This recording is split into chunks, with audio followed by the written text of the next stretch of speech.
إن الله ملائكته يصلون على النبي يا أيها الذين آمنوا صلوا عليه وسلموا تسليما اللهم صل أفضل صلاة على أسعد مخلوقاتك حبيب الله محمد وعلى آله وصحبه وسلم عدد معلوماتك ومداد كلماتك كلما ذكرك الذاكرون غفل عن ذكر الغافلون الله صل أفضل صلاة على أسعد مخلوقاتك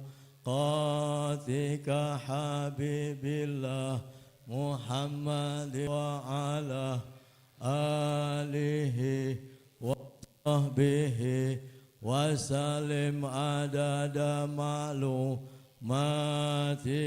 ومداد كلماتك كلما ذكرك الذاكرون غفل عن ذكرك الغافلون اللهم صل أفضل صلاة على أسعد مخلوقاته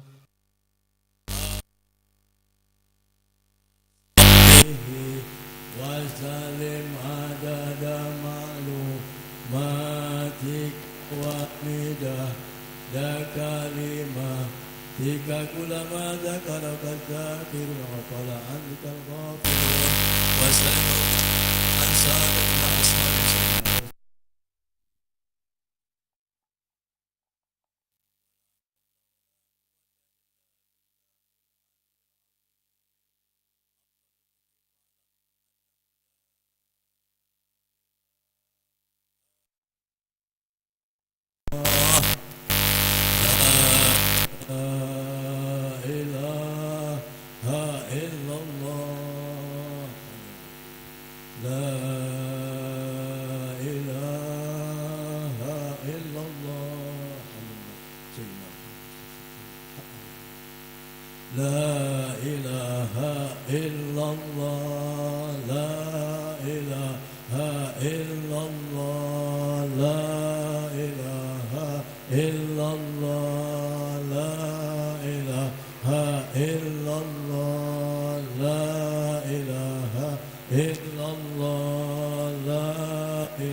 illallah, la ilaha illallah.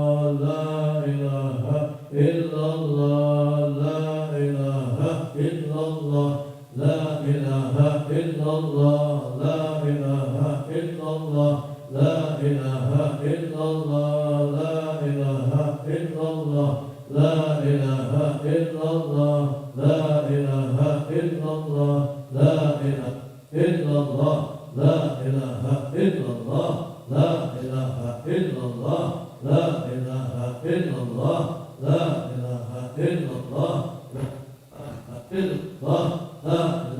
إلا الله لا إله إلا الله لا إله إلا الله لا إله إلا الله لا إله إلا الله لا إله إلا الله لا إله إلا الله لا إله إلا الله لا إله إلا الله إله إلا الله لا إله إلا الله لا إله إلا الله لا إله إلا الله لا إله إلا الله لا إله إلا الله لا إله إلا الله محمد رسول الله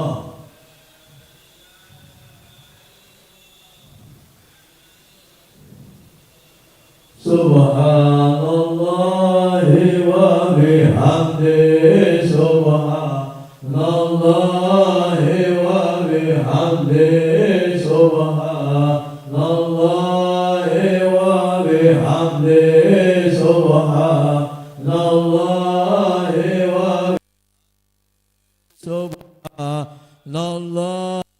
وبحمده سبحان الله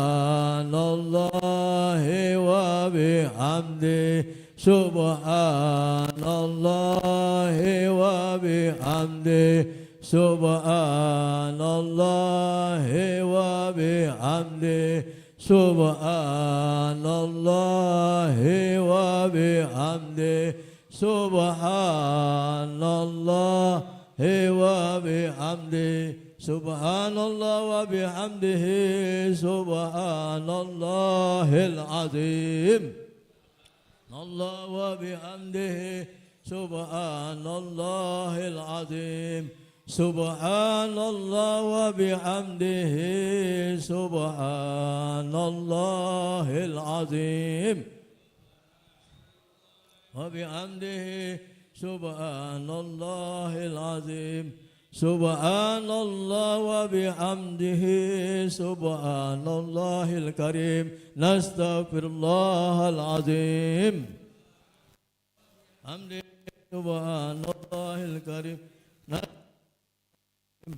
اللهم صل على حبيبك سيدنا محمد وآله وصحبه وسلم صل على حبيبك سيدنا محمد وآله وصحبه وسلم اللهم صل على حبيبك سيدنا محمد وآله وصحبه وسلم اللهم صل على حبيبك سيدنا محمد وآله وصحبه وسلم اللهم صل على حبيبك سيدنا محمد وعلى آله وصحبه وبارك وسلم أجمعين.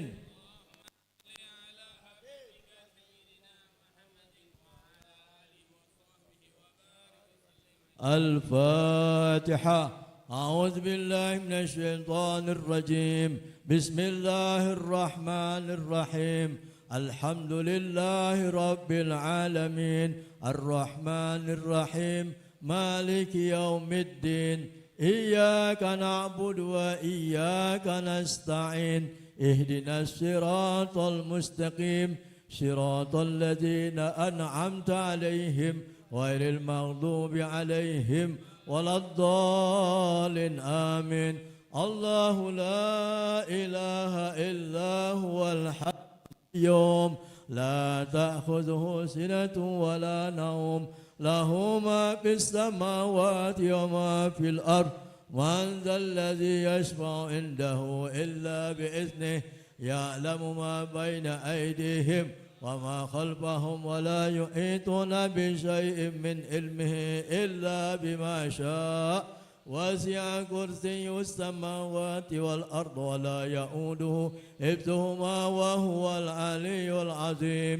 بسم الله الرحمن الرحيم قل هو الله أحد الله الصمد لم يلد ولم يولد ولم يكن له كفوا أحد بسم الله الرحمن الرحيم قل هو الله أحد الله الصمد لم يلد ولم يولد ولم يكن له كفوا أحد بسم الله الرحمن الرحيم قل هو الله أحد الله الصمد لم يلد ولم يولد ولم يكن له كفوا أحد لا إله إلا الله والله أكبر ولله الحمد بسم الله الرحمن الرحيم قل أعوذ برب الفلق من شر ما خلق ومن شر غاسق إذا وقب ومن شر النفاثات في العقد ومن شر حاسد إذا حسد لا إله إلا الله والله أكبر ولله الحمد بسم الله الرحمن الرحيم قل أعوذ برب الناس ملك الناس إله الناس من شر الوسواس الناس الذي يوسوس في صدور الناس من الجنة والناس. صدق الله العظيم. استغفر الله العظيم. بسم الله الرحمن الرحيم. الحمد لله رب العالمين حمدا شاكرا حمدا ذاكرا حمدا يوفي نعمه ويكافئ مزيدا. يا ربنا لك الحمد كما جلالك الكريم عظيم سلطانك. اللهم صل وسلم على سيدنا محمد في النبيين والمرسلين. صل وسلم على سيدنا محمد في الأولين والآخرين. صل وسلم على سيدنا محمد في كل وقت وحين. صل وسلم على سيدنا محمد في الملأ الأعلى إلى يوم الدين. صل وسلم على سيدنا محمد حتى ترث الأرض ومن عليها وأنت خير الوارثين. صل وسلم على سيدنا محمد النبي الأمي وعلى آله وصحبه أجمعين. وما قرأناه من القرآن العظيم وما حللناه من لا إله إلا الله وما سبحنا سبحان الله بحمده وما قلناه يا الله يا الله. صلينا وسلمنا على عبدك نبيك محمد صلى الله عليه وسلم في هذا في هذا المسجد المبارك هدية منا واسعة نازلة وبركة شاملة صدقة متقبلة نهديها نقدم ثواب هذه القراءة إلى رسولنا بنا شفينا قرة عيننا سيدنا رسول الله محمد بن عبد الله صلى الله عليه وسلم وأهل البيت وأزواجه وذريته وأنصاره وأصحابه أجمعين خصوصا سيدنا أبا خجة الكبرى وعائشة الرضا وسيدنا علي بن أبي طالب فاطمة الزهراء والحسن والحسين وكافة أهل رسول الله صلى رسول الله من المهاجر والأنصار كلهم أجمعين. ثم إلى جميع أولئك من أهل المعلى والبقي أهل الزنبل وفرد أجمعين وأهل حضرموت كلهم أجمعين خصوصا سيدنا المهاجر الله من النساء بدل من النساء سيدنا سيدنا العظام فقيه المقدم محمد بن علي بعالوي سيدنا عبد الرحمن سكاب أولاد من منتسب إليهم وصولهم وفروعهم وجميع ساداتنا آل كلهم أجمعين. ثم إلى أربع كابت أولم قرن أهل هذه البلدة أهل بالمبان دار السلام كلهم أجمعين خصوصا صاحب هذا المسجد الإمام العارف بالله كي يهجيك يا قس عبد الحامد محمود أو كي يهجيك مارغان وأبيه وأمه ومشايخه ومشايخه وأحبابه والطلاب وتلامذته وأولاده وبناته كلهم أجمعين خصوصا كي عبد المنصور وكي هجي حسين بن عبد المنصور وأجمعين وأصولهم وفرهم والمتقدمين في هذا المسجد من العلماء والصالحين خصوصا الحبيب أحمد بن زيد بن شهاب والحبيب محمد بن هشام بكر بن سالم والأستاذ أستاذ علي عمر طيب وكثر مشايخنا معلمنا وذوي الحقوق الجميعين ومن يخدم ومن ينفق في هذا المسجد ويعمل هذا المسجد بكل طاعة. ثم إلى أرواح والدينا ووالديكم أمواتنا أمواتكم أموات المسلمين أجمعين أوصل اللهم ثواب ذلك منا إليهم. اللهم اجعل تعالى بين أيديهم اللهم اجعل فكاكا لهم من النار وحجابا لهم من النار سترا لهم من النار. اللهم اغفر لهم وارحمهم وعافهم واعف عنهم. اللهم اغفر لهم وارحمهم وعافهم واعف عنهم. اللهم اغفر لهم وارحمهم وعافهم واعف عنهم اللهم تقبل أعمالهم وتجاوز عن سيئاتهم اللهم أدخل في قبورهم روحهم والريحان والبشارة والأمان وفجة الرضوان واجعل يا ربنا قبورهم روضة من الجنان بحق سيدنا الأمنان صلى الله على سيدنا محمد النبي الأمي وآله وصحبه وسلم سبحان ربك رب العزة عما يصفون وسلام على المرسلين والحمد لله رب العالمين. الفاتحة بالقبول والإقبال الصحة كل حال وأن الله يغفر الذنوب ويصلح القلوب ويكشف الكروب ويستر العيوب ويبارك لنا ولكم في كل حال وفي الأهل والمال والعيال ويغفر لنا ولكم ووالدينا ووالديكم وجميع المسلمين والمسلمات والمؤمنين والمؤمنات أن الله يتولانا بولايته ويحفظنا من شر ويغفر لنا وتقصيرنا في حقه وفي حق نبي محمد صلى الله عليه وسلم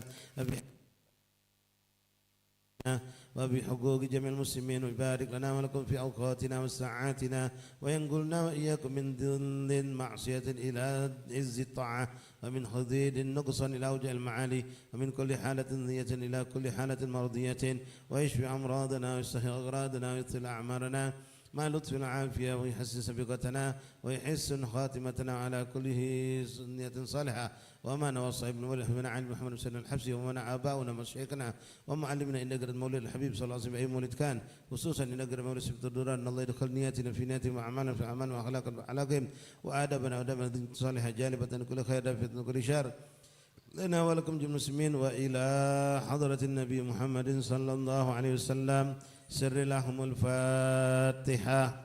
أعوذ بالله من الشيطان الرجيم. بسم الله الرحمن الرحيم. الحمد لله رب العالمين الرحمن الرحيم مالك يوم الدين إياك نعبد وإياك نستعين اهدنا الصراط المستقيم صراط الذين أنعمت عليهم غير المغضوب عليهم ولا الضالين آمين.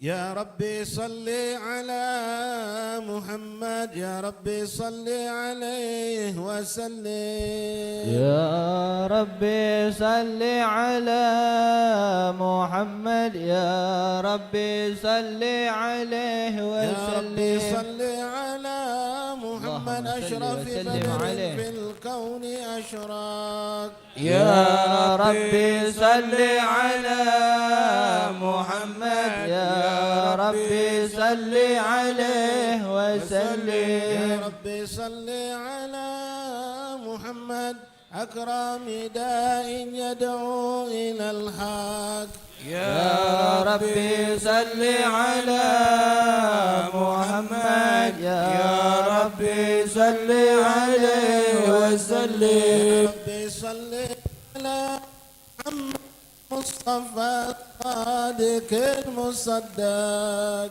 يا ربي صل على محمد يا ربي صل عليه وسلم ربي صل على محمد أهل الورى منطقا وأصداق يا ربي صل على محمد يا ربي صل عليه وسلم يا ربي صل على محمد أفضل من بالتقى تحقق يا ربي صل على محمد يا ربي صل عليه وسلم يا ربي صل على محمد من بالسخاء والوفاء تخلق يا ربي صل على محمد يا ربي صل عليه وسلم يا ربي صل على محمد يا ربي صل عليه وسلم يا ربي صل على محمد يا ربي صل عليه وسلم يا ربي صل على محمد واجمع من الشمل ما تفرق يا ربي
ربي صل عليه وسلم رب صل على محمد يا رب صل عليه وسلم يا ربي صل على محمد يا ربي صل عليه وسلم اللهم صل وسلم وبارك عليه وعلى آله صلى الله عليه أعوذ بالله من الشيطان الرجيم بسم الله الرحمن الرحيم إنا فتحنا لك فتحا مبينا ليغفر لك الله ما تقدم من ذنبك وما تأخر ويتم نعمته عليك ويهديك صراطا مستقيما صلى الله عليه وينصرك الله نصرا عزيزا لقد جاءكم رسول من أنفسكم عزيز عليه ما عنتم حريص عليكم بالمؤمنين رؤوف رحيم فإن تولوا فقل حسبي الله حسبي الله لا إله إلا هو عليه توكلت وهو رب العرش العظيم يا عظيم إن الله وملائكته يصلون على النبي اللهم صل عليه يا أيها الذين آمنوا صلوا عليه وسلموا تسليما اللهم صل وسلم أشرف الصلاة والتسليم على سيدنا ونبينا محمد الرؤوف الرحيم اللهم صل وسلم وبارك عليه وعلى آله اللهم صل وسلم وبارك عليه وعلى آله صلى الله عليه بسم الله الرحمن الرحيم الحمد لله القوي سلطانه الواضح برهانه المبسوط في الوجود كرامه وإحسانه صلى الله عليه تعالى مجده وعظم الشان خلق الخلق لحكمة وطوى عليها علمه وبسط لهم من فائض المنة ما جرت به في أقداره القسمة صلى الله عليه فأرسل إليهم أشرف خلقه وأجل عبيده رحمة تعلقت إرادته الأزلية بخلق هذا العبد المحبوب فانتشرت آثار شرفه في عوالم الشهادة والغيوب صلى الله عليه فما جل هذا المن الذي تكرم به المنان وما أعظم هذا الفضل الذي برز من حضرة الإحسان سورة كاملة ظهرت في هيكل محمود فتعطرت بوجودها أكناف الوجود وطرزت برد العوالم بالتراث التكريم اللهم صل وسلم أشرف الصلاة وتسليم على سيدنا ونبينا محمد الرؤوف الرحيم اللهم صل وسلم وبارك عليه وعلى آله اللهم اللهم صل وسلم وبارك عليه وعلى آله وصحبه صلى الله عليه. تجلى الحق في عالم كسه الواسع تجليا قضى بانتصار فضله في القريب والشاسع صلى الله عليه. فله الحمد الذي لا تنحصر أفراده بتعداد ولا يمل تكره بكثرة ترداد حيث أبرز من عالم إمكان سورة هذا الإنسان صلى الله عليه ليتصرف بوجوده الثقلان وتنتصر أسراره في الأكوان فما من سر اتصل به قلب منيب إلا من سوابق فضل الله على هذا الحبيب يا لقلب سروره قد توالى بحبيب أما الأنام النوالا جل من صرف الوجود بنور قمر الكون بحجة وجمالا صلى الله قد ترقى في الحسن على مقام وتناهى في مجده وتعالى لا خزته العيون فيما اجتلته بشرا كاملا يزيه الدلالا وهو من فوقه بما قدره رفعة في سؤنه وكمالا فسبحان الذي أبرز من حضرة الامتنان ما يعجز عن وصفه اللسان ويهار في تعكل معانيه الجنان انتصر منه في العالم البطون والزهور ما ملأ الوجود خلقي النور فتبارك الله من إله كريم بشرنا آياته في الذكر الحكيم ببشارة لقد جاءكم رسول من أنفسكم عزيز عليه ما عنتم حريص عليكم بالمؤمنين رؤوف رحيم فمن فاجأه هذه البشارة وتلقاها بقلب سليم فقد هدي إلى صراط مستقيم اللهم صل وسلم أشرف الصلاة والتسليم على سيدنا ونبينا محمد الرؤوف الرحيم اللهم صل وسلم وبارك عليه وعلى آله اللهم صل وسلم وبارك عليه وعلى آله وصحبه صلى الله عليه. وأشهد أن لا إله إلا الله وحده لا شريك له شهادة يعرب بها اللسان عما تضمنه الجنان من التصديق بها والإذعان صلى الله عليه. تثبت بها في الصدور من الإيمان قواعده وتلوه على أهل اليقين من سر ذلك الإيمان والتصديق شواهد صلى الله عليه. وأشهد أن سيدنا محمدا العبد الصادق في قوله وفعله والمبلغ عن الله ما أمره بتبليغه لخلقه من فرده ونفله صلى الله عليه. عبد أرسله الله للعالمين بشيرا ونذيرا فبلغ الرسالة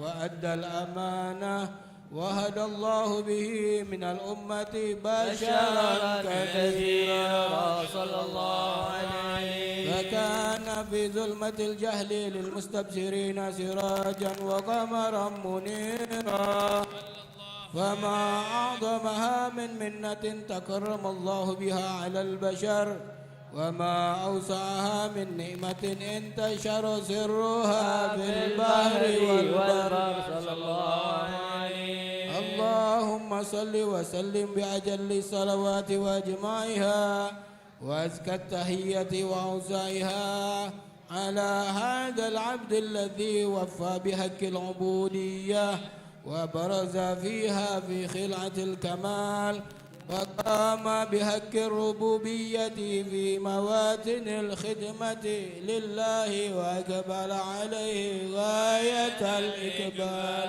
صلى الله عليه. صلاة يتصل بها روح المصلي عليه به وينبسط في قلبه نور سر تعلقه به وحبه ويكتب بها بعناية الله في حزبه وعلى آله وصحبه الذين ارتقوا صهوة المجد بقربه وتفيأوا ظلال الشرف الأصلي بوده وحبه ما عطر الأكوان بنشر ذكرى نسيم. اللهم صل وسلم أشرف الصلاة والتسليم على سيدنا ونبينا محمد الرؤوف الرحيم.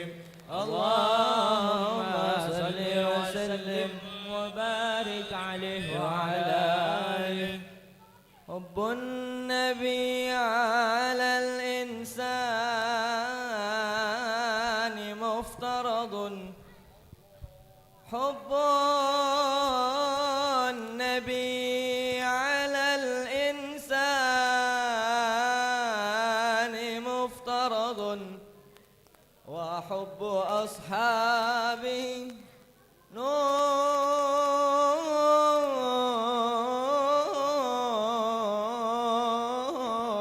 ببرهان. من كان يعلم أن الله خالقه لا يربين أبا بكر ببهتان،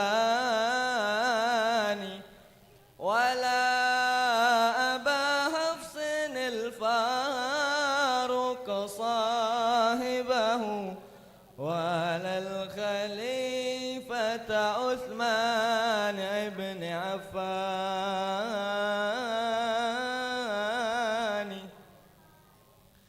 ولا عليا أبا السبطين. نعم فتى أوصى به الله في سر وإعلان، فهم صحابة خير الخلق خصهم رب العباد. رب العباد بجنات ورضوان، فمن أحبهم قد نال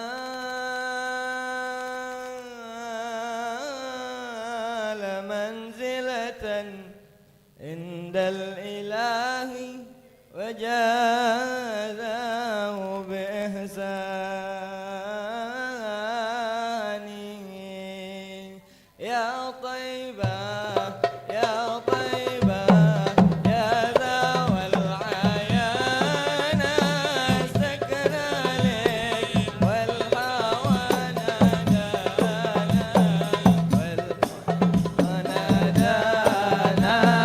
والهوى نادانا. يا طيبة يا طيبة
طيبة يا دوا العيان سكنا لك والهوى دانا والهوى ندانا والهوى نادانا يا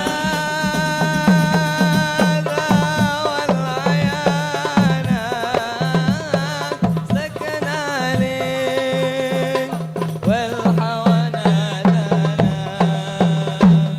يا دوا العيان سكنا لك والهوى نادانا السياد الحسن والحسين النبي قرة العينين ويا شباب الجنتين جدكم صاحب القرآن صاحب القرآن صاحب القرآن يا طيبة يا طيبة يا دوا العيان سكنا لك والهوى نادانا والهوى نادانا والهوى نادانا إلا الله لا إله إلا الله لا إله إلا الله لا إله إلا الله لا إله إلا الله حجرة ضمت جمال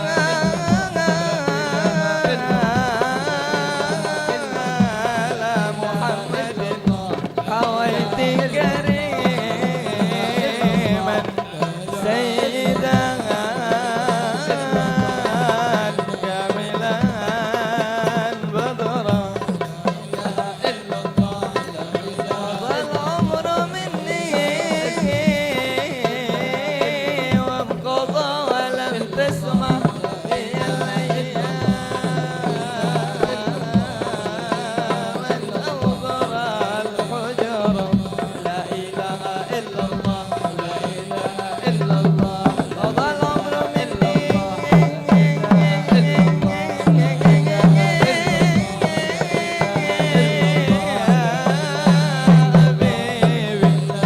وانقضى ولم تسمح لي الأيام أن أنظر الوجوه مقامك محمود وأنت محمد ورب السماء يعطاك حوضا وكوثرا يا عيني ورب السماء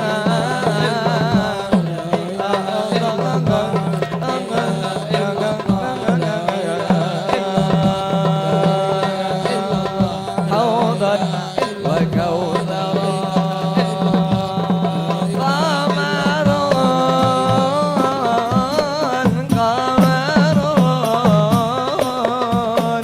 قمر سيدنا النبي قمر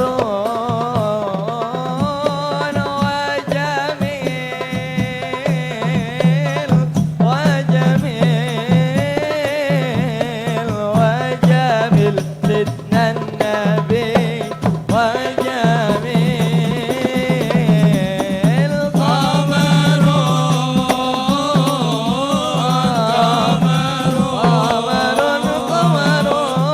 قمر سيدنا النبي قمر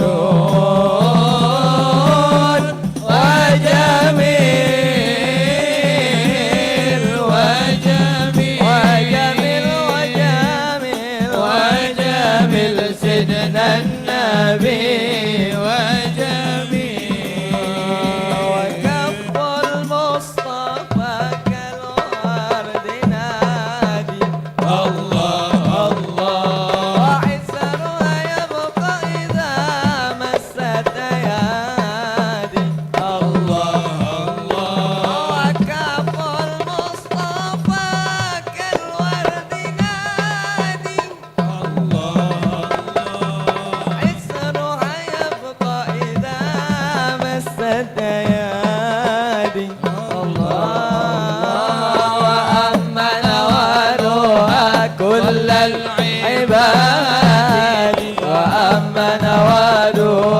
كل العباد وأمن ولوها كل العباد حبيب الله يا غير البرايا يا قمر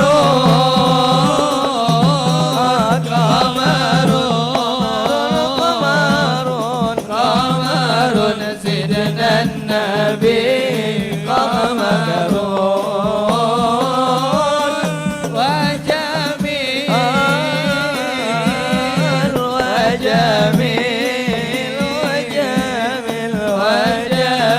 سيدنا النبي وجميل اللهم صل وسلم وبارك عليه وعلى آله اللهم صل وسلم وبارك عليه وعلى آله وصحبه أما بعد فلما تعلقت رضا الله في علم القديم بظهور أسرار التحسيس للبشر الكريم صلى الله عليه بالتقديم والتكريم نفذت القدرة الباهرة بالنعمة الواسعة والمنة الغامرة صلى الله عليه فانفلقت بيت التصوير في العالم المطلق الكبير عن جمال المشهود بالعين صلى الله عليه حاول وصل كمال مطلق وحسن التام والزين فتنقل ذلك الجمال الميمون في الأسلاب الكريمة والبطون صلى الله عليه وما من صلب ضمت إلا وتمت عليه من الله النعمة وهو القمر التام الذي يتنقل في بروزه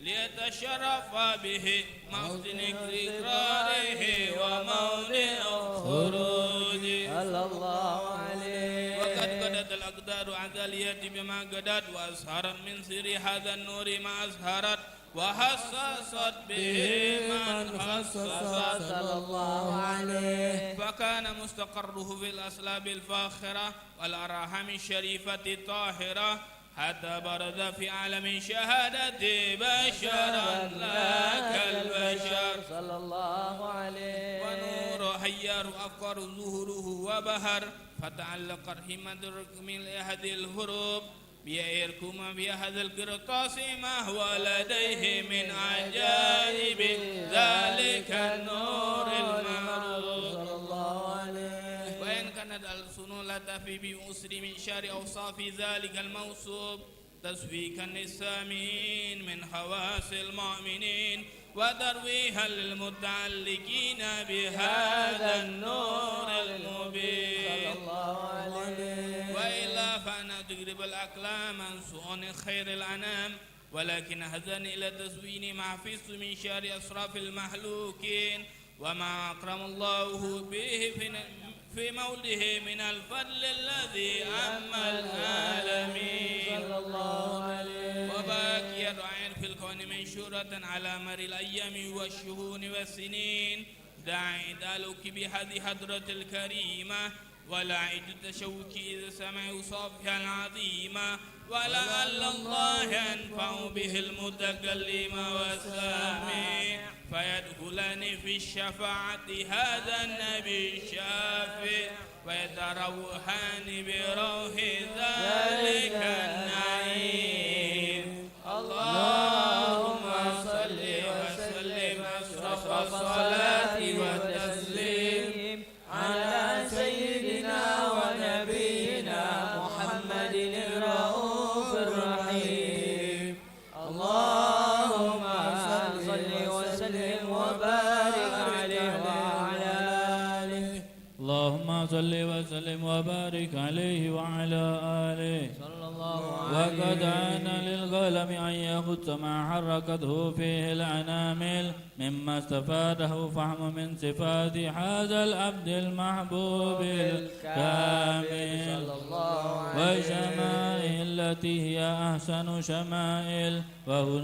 وهنا حسن أن نثبت ما بلغ إلينا في شأن هذا الحبيب من أخبار وآثار صلى الله عليه ليتشرف بكتابته القلم والقرطاس وتتنزه في هدائكه الأسماء والأبصار. وقد بلغنا في الأحاديث المشهورة أن أول شيء خلق الله هو النور المودع في هذه السورة. صلى الله عليه فنور هذا الحبيب أول مخلوق برز في العالم، ومنه تفرع الوجود خلقا بعد خلق فيما حدث وما تقادم. صلى الله عليه وقد أخرج عبد الرزاق بسند عن جابر بن عبد الله الأنصاري رضي الله عنه قال: قلت يا رسول الله بأبي وأمي أخبرني عن أول شيء خلق الله قبل الأشياء. قال: يا جابر إن الله خلق قبل الأشياء نور نبيك محمد صلى الله عليه وسلم من نوره. صلى الله عليه وقد ورد من حديث أبي هريرة رضي الله عنه أنه قال: قال رسول الله صلى الله عليه وسلم: كنت أول النبيين في خلقي وآخرهم في البعث. صلى الله عليه وقد تعدت الرواية بأنه أول خلق وجودا وأشرفهم مولودا. ولما كانت السعادة الأبدية لها ملاحظة خفية اختصت من شاءت من البرية بكمال الخصوصية.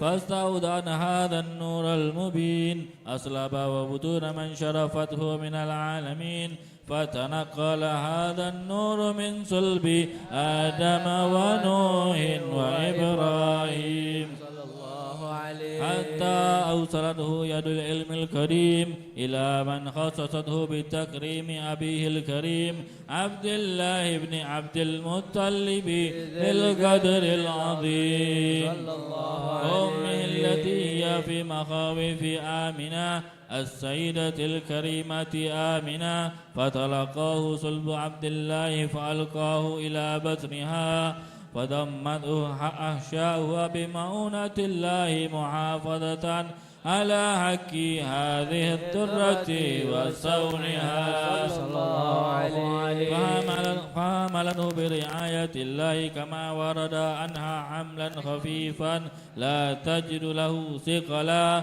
ولا تشكو منه علما ولا عللا، حتى مر شهر بعد شهر من حمله وقرب وقت بروزه إلى عالم شهادة لتنبسط على أهل هذا العالم فيوضات فضله وتنتشر فيه آثار مجده الصميم. اللهم صل وسلم أشرف الصلاة والتسليم على سيدنا ونبينا محمد الرؤوف الرحيم. اللهم صل وسلم وبارك عليه وعلى آله. اللهم صل وسلم وبارك عليه وعلى آله.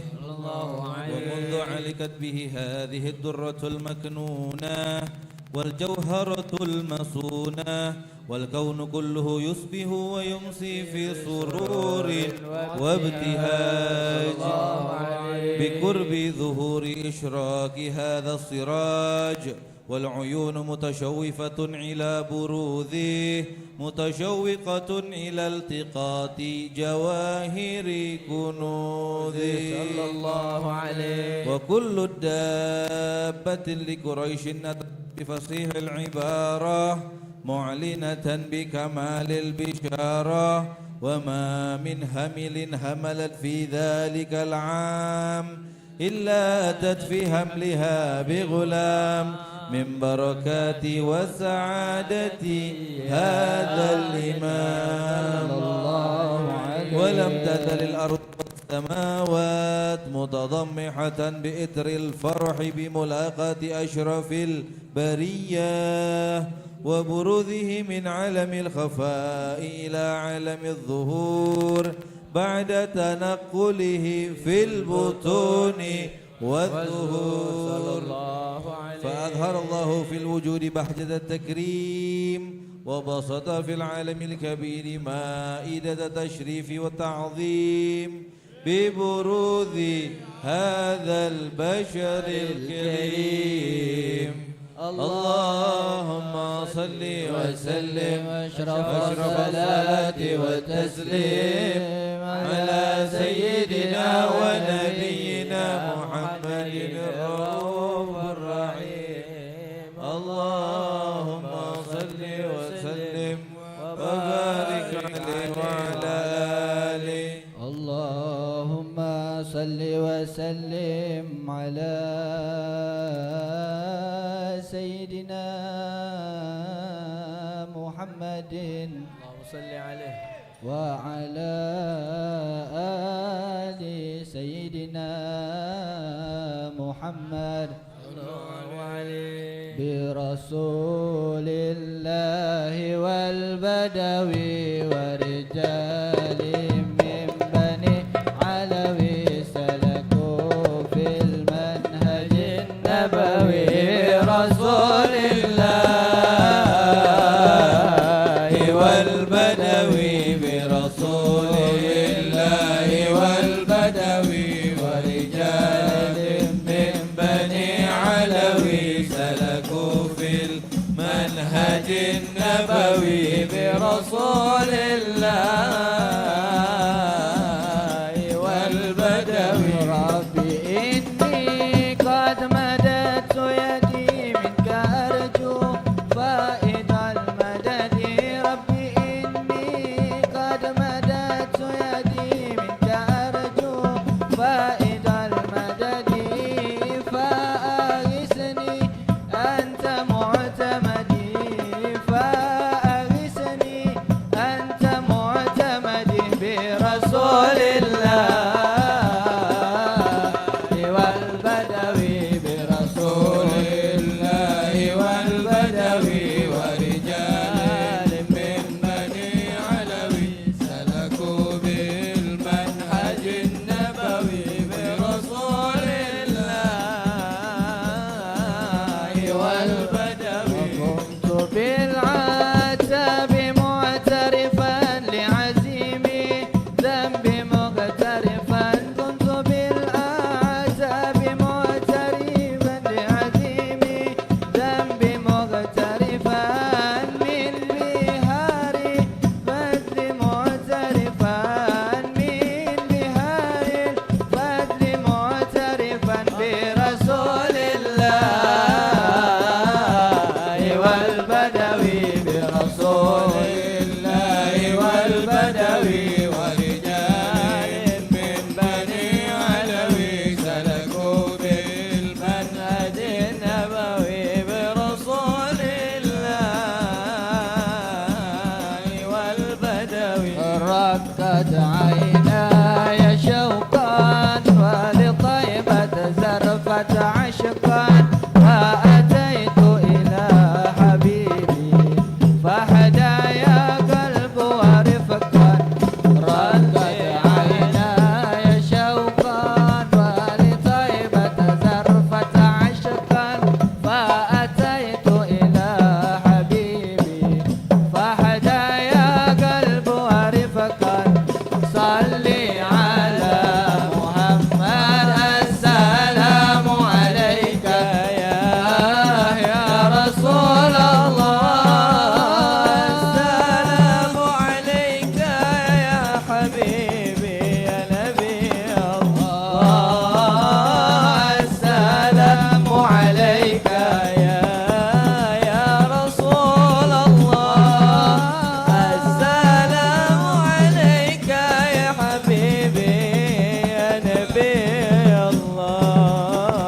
وسلم وبارك عليه وعلى آله صلى الله عليه. فحين قرب أوان ودي هذا الحبيب أعلنت السماوات والأرضون ومن فيهن بالترهيب صلى الله عليه. وأمطار الجود الإلهي على أهل الوجود تسج وألسنة الملائكة بالتبشير للعالمين تعيش. سبحان الله الحمد لله ولا إله إلا الله والله أكبر. سبحان الله والحمد لله ولا إله إلا الله والله أكبر. سبحان الله والحمد لله ولا إله إلا الله والله أكبر. والقدرة كشفت كناء هذا المستور ليبرز نوره كاملا في عالم الزهور نورا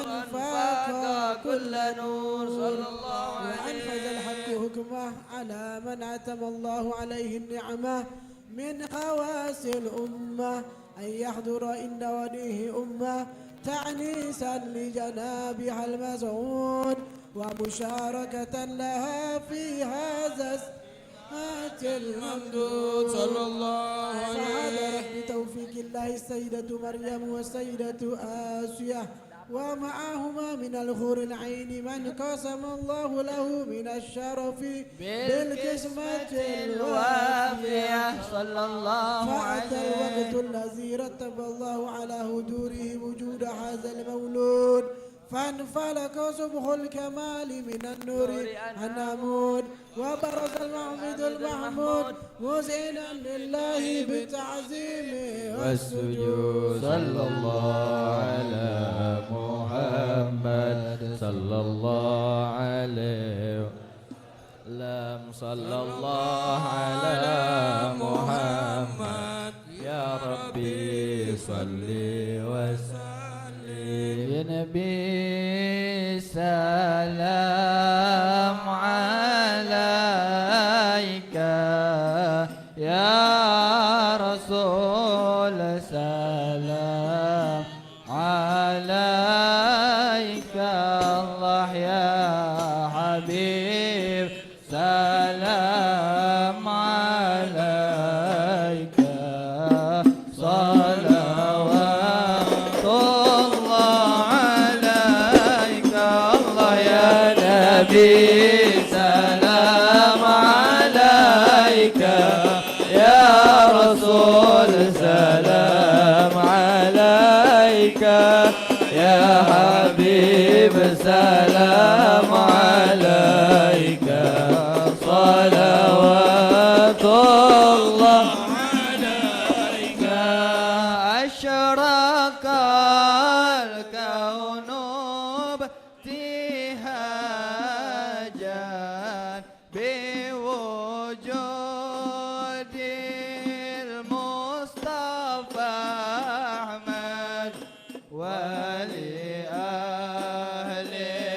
الكون أنس والسرور قد تجدد. الله يا نبي سلام عليك يا رسول سلام عليك يا حبيب سلام عليك صلوات الله عليك. فاتربوا يا أهل المثاني فهل دار اليمن غران واستضيئوا بجمال فاق بالحسن تفرد. الله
صلى الله على محمد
صلى الله عليه وسلم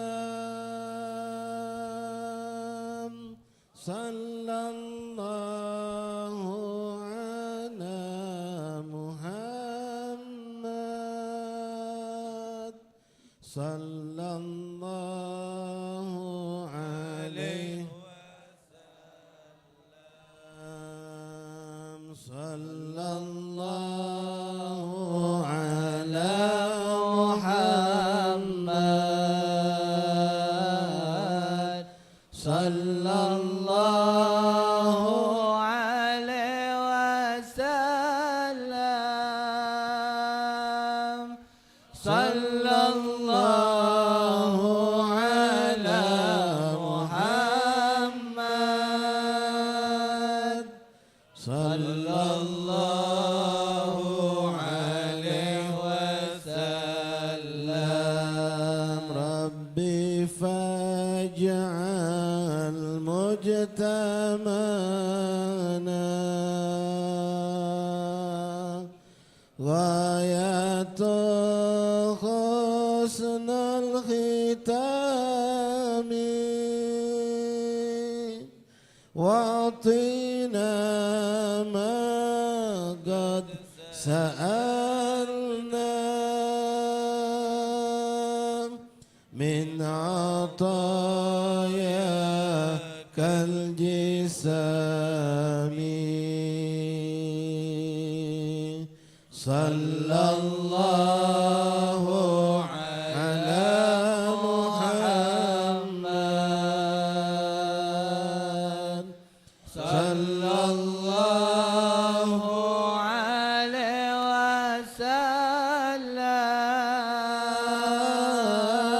وسلم صلى الله على محمد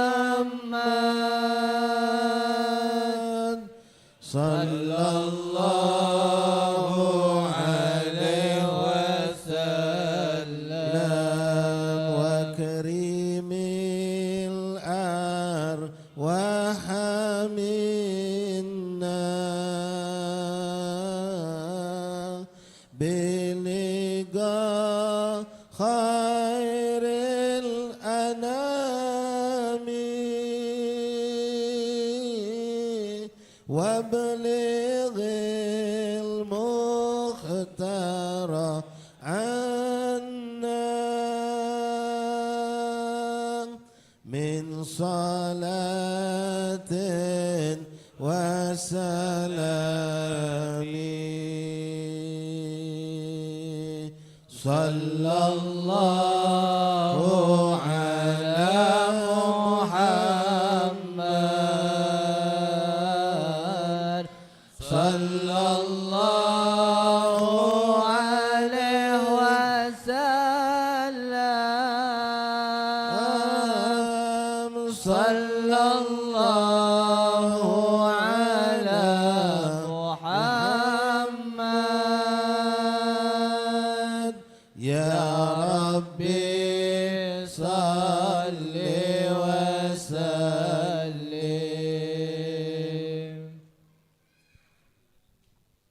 اللهم صل وسلم وبارك عليه وعلى آله. وحين برز صلى الله عليه وسلم من بدن أمه برد رافعا طرفه إلى السماء مؤمنا بذلك الرفع إلى أن له شرفا على مجده وسماء.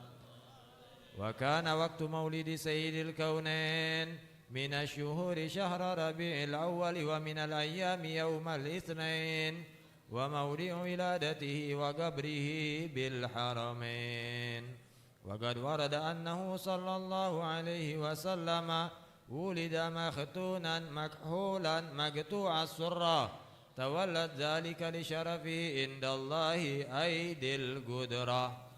ومع بروده إلى هذا العالم ظهر من العجائب ما يدل على أنه أشرف المخلوقين وأفضل الحبائب صلى الله عليه. وقد ورد عن عبد الرحمن بن عوف عن أمه الشفاء رضي الله عنهما قالت لما ولدت آمنة رضي الله عنها رسول الله صلى الله عليه وسلم وقع على يدي فاستحل فسمعت قائلا يقول رحمك الله أو رحمك ربك. قالت الشفاء فأضاء له ما بين المشرق والمغرب حتى نظرت إلى بعض قصور الروم. قالت ثم ألبسته وأدجعته فلم أنشب أن غشيتني ظلمة ورعب وقشعريرة عن يميني. فسمعت قائلا يقول أين ذهبت به؟ قال إلى المغرب، وأسفر ذلك عني. ثم عاودني الرعب والظلمة والقشعريرة عن يساري. فسمعت قائلا يقول أين ذهبت به؟ قال إلى المشرق. قالت فلم يزل الحديث مني على بال حتى ابتعثه الله، فكنت من أول الناس إسلاما. وكم ترجمت السنة من عظيم المعجزات وباهر الآيات البينات بما يقضي بعظيم شرفه عند مولاه، وأن عين عنايته في كل حين ترعاه، وأنه الهادي إلى الصراط المستقيم. اللهم صل وسلم أشرف الصلاة والتسليم على سيدنا ونبينا محمد الرؤوف الرحيم.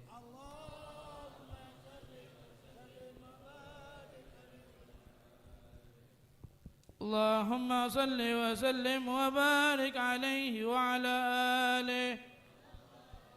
ولقد اتصف صلى الله عليه وسلم من محاسن الأخلاق بما تضيق عن كتابته بطون الأوراق. كان صلى الله عليه وسلم أحسن الناس خلقا وخلقا، وأولهم إلى مكارم الأخلاق سبقا، وأوسعهم بالمؤمنين حلما ورفقا، برا رؤوفا لا يقول ولا يفعل إلا معروفا. له الخلق السهل واللفظ المحتوي على المعنى الجزل، إذا دعاه المسكين أجابه إجابة معجلة. وهو الأب الشفيق الرحيم لليتيم والأرملة، وله مع سهولة أخلاقه الهيبة القوية التي ترتعد منها فرائص الأقوياء من البرية. ومن نشر طيبه تعطرت الطرق والمنازل، وبعرف ذكره تطيبت المجالس والمحافل. فهو صلى الله عليه وسلم جامع الصفات الكمالية والمنفرد في خلقه وخلقه بأشرف خصوصية. فما من خلق في البرية محمود إلا وهو متلقى عن زين الوجود. أجملت في وصف الحبيب وشأنه، وله العلا في مجده ومكانه. أوصاف عز قد تعالى مجدها أخذت على نجم السها بعنانه. وقد انبسط القلم في تدوين ما أفاده العلم من وقع مولد النبي الكريم، وحكاية ما أكرم الله به هذا العبد المقرب من التكريم والتعظيم والخلق العظيم. صلى الله عليه فحسن مني أن أمسك عنة الأقلام في هذا المقام، وأقرأ السلام على سيد الأنام. السلام عليك أيها النبي ورحمة الله وبركاته. السلام عليك أيها النبي ورحمة الله وبركاته. السلام عليك أيها النبي ورحمة الله وبركاته. وبذلك يحسن الختم كما يحسن التقديم، فعليه أفضل الصلاة والتسليم. اللهم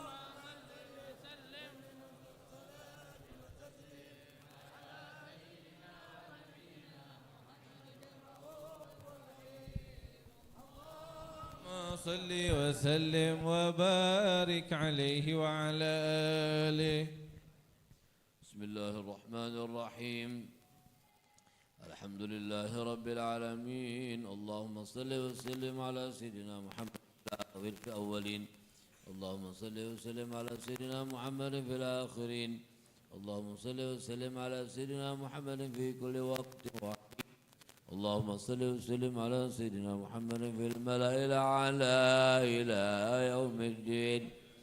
اللهم صل وسلم على سيدنا محمد وعلى آله وصحبه أجمعين. ولما نظم الفكر من درار الأصراف المحمدية عقودا توجهت إلى الله متوسلا بسيدي وحبيبي محمد صلى الله عليه وسلم أن يجعل سعيي فيه مشكورا وفعلي فيه محمودا، وأن يكتب عملي في الأعمال المقبولة وتوجهي في التوجهات الخالصة والصلات الموصولة. اللهم يا من إليه تتوجه الآمال فتعود ظافرة، وعلى باب عزته تحط الرحال فتغشاها منه الفيوضات الغامرة.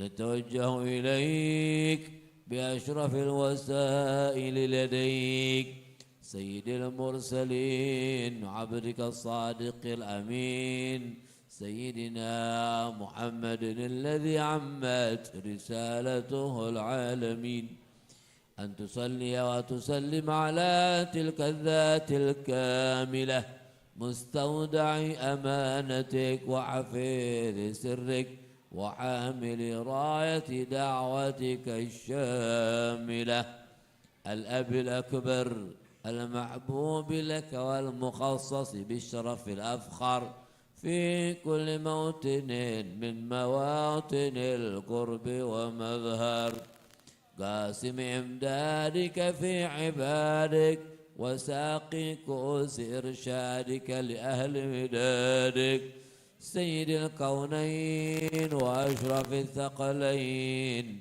العبد المحبوب الخالص المخصوص منك بأجل الخصائص. اللهم صل وسلم عليه وعلى آله وأصحابه وأهل حضرة اقترابه من أحبابه. اللهم إنا نقدم إليك جاه هذا النبي الكريم، ونتوسل إليك بشرف مقامه العظيم أن تلاحظنا في حركاتنا وسكناتنا بعين عنايتك، وأن تحفظنا في جميع أطوارنا وتقلباتنا بجميل رعايتك وحسن وقايتك، وأن تبلغنا من شرف القرب إليك وإلى هذا الحبيب بغاية آمالنا، وتتقبل منا ما تحركنا فيه من نياتنا وأعمالنا، وتجعلنا في حضرة هذا الحبيب من الحاضرين، وفي طريق اتباعه من السالكين، ولحقك وحقه من المؤدين، ولعهدك من الحافظين. اللهم إن لنا أطمعا في رحمتك الخاصة فلا تحرمنا، وظنونا جميلة هي وسيلتنا إليك فلا تخيبنا.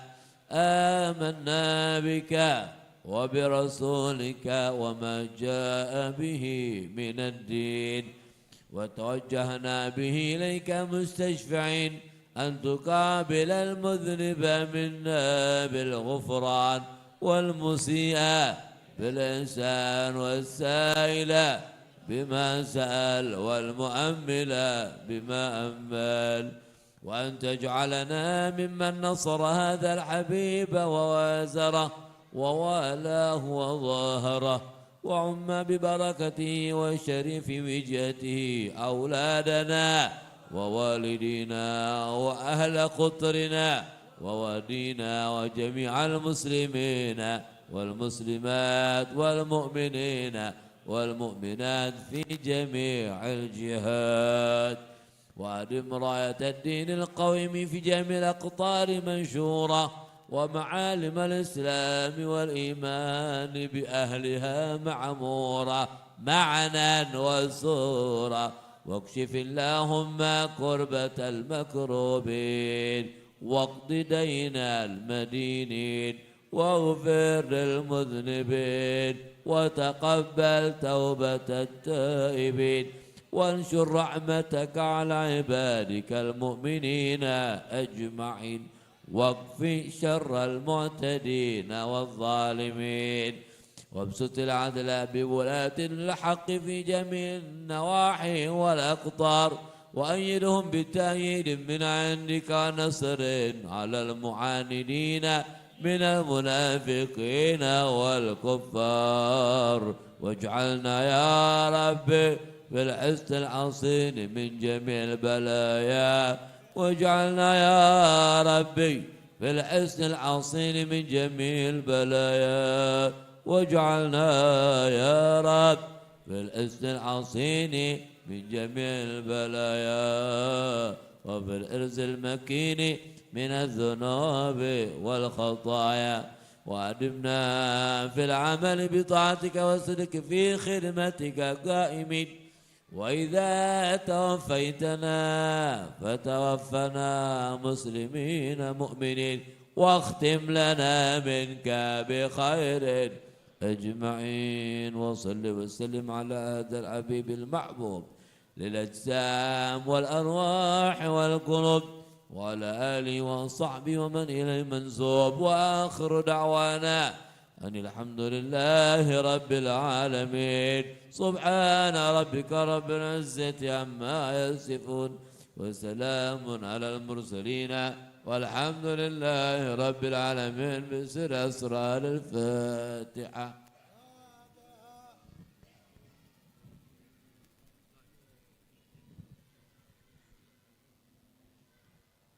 آمين آمين يا الله يا رب العالمين. بسم الله الرحمن الرحيم. الحمد لله رب العالمين.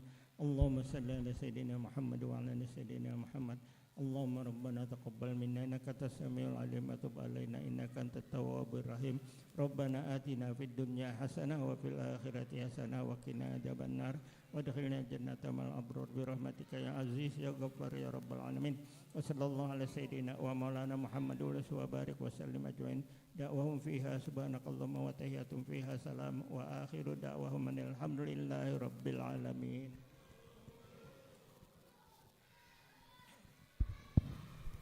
Bismillahirrahmanirrahim. Assalamualaikum warahmatullahi wabarakatuh. Alhamdulillahirabbil alamin. Assalatu wassalamu ala asyrafil anbiya'i wal mursalin wa ala alihi wa sahbihi ajma'in. Amma ba'du, ma'asyiral habaib wal asatis wal hadirin rahimakumullah. Alhamdulillah, segala puji bagi Allah Subhanahu wa taala. Di malam yang mulia ini Allah Subhanahu wa taala senantiasa masih memberikan kita taufik wal hidayah untuk kita hadir duduk berkumpul bersama-sama dalam rangka kita memperingati miladur Rasul sallallahu alaihi wa ala alihi wa sahbihi wasallam, yang mana pada malam hari ini yaitu malam ke-11 daripada rangkaian Majelis Maulid Ishrin yang kita adakan. Kita berada di Masjid Lawang Kidul.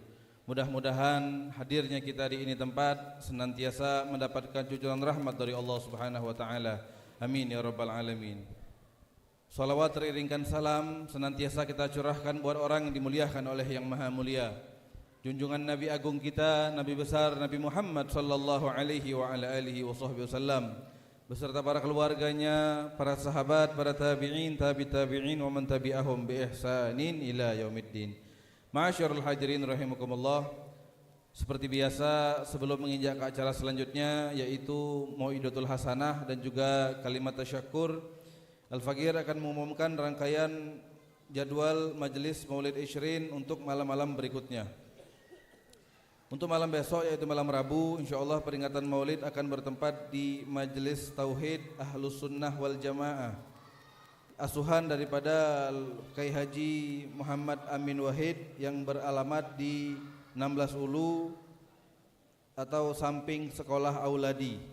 Kemudian untuk malam Kamis insyaallah peringatan Maulid akan bertempat di Baitud Dakwah Al-Mustafawiyah atau di Markas Badal yang beralamat di Lorong Guba 8 Ilir atau di depan Turba Al-Habib Ahmad bin Syekh bin Syahab. Kemudian untuk malam Jumat, insyaallah peringatan Maulid akan bertempat di rumah Bapak LD Oktariko yang beralamat di Lorong Sidomulyo, Pelaju. Insyaallah pada malam Jumat ini terdapat jemputan di seberang ulu Masjid Al-Haddad dan di seberang ilir Rumah Malang. Ma'asyiral hadirin rahimakumullah. Untuk selanjutnya yaitu Mau'idatul Hasanah dan juga kalimat tasyakur, yang mana Mau'idatul Hasanah pada malam hari ini akan disampaikan oleh guru kita Fadilatul Ustadz Al-Habib Muhammad Syukri bin Ali bin Syahab. Namun sebelum itu kita akan mendengarkan kalimat tasyakur yang akan disampaikan oleh pengurus daripada Masjid Lawang Kidul kepada Bapak Masagus Haji Abdul Haris Husin. Fa'alaikum falyatafaddal mashkurah. Sallu ala nabi. Assalamualaikum warahmatullahi wabarakatuh. Bismillahirrahmanirrahim. Alhamdulillahi rabbil alamin. Assalatu wassalamu ala asyrafil anbiya'i wal mursalin wa ala alihi wa sahbihi ajma'in, amma ba'du. Yang sama-sama kita muliakan, kita hormati para alim ulama, tokoh agama, yang mana yang kita muliakan, kita hormati guru kita Al-Habib Syukri bin Ali Syahab yang nanti akan memberikan Mau'izatul Hasanah, dan beliau juga adalah guru kita di masjid ini. Setiap malam Selasa beliau ada majlis taklim ba'dal maghrib sampai isya. Dan juga hadir Al-Habib Umar bin Muhammad Al-Munawwar dan banyak lagi habib-habib yang lain yang tidak saya bisa sebutkan satu persatu tanpa mengurangi rasa hormat dan takzim saya kepada beliau-beliau semua. Dan juga hadir di tengah kita daripada unsur pemerintahan, yaitu Bapak Camat Kecamatan Ilir Timur 2, Bapak Susanto Umar SKM MSI.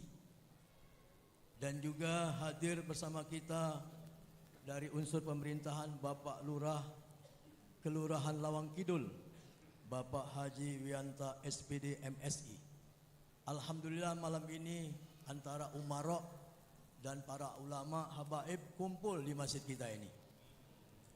Nanti kita akan mendengarkan nasihat-nasihat tausiah yang akan disampaikan oleh guru kita. Ma'asyiral hadirin, jamaah majlis Maulidun Nabi sallallahu alaihi wasallam yang saya hormati, saya muliakan.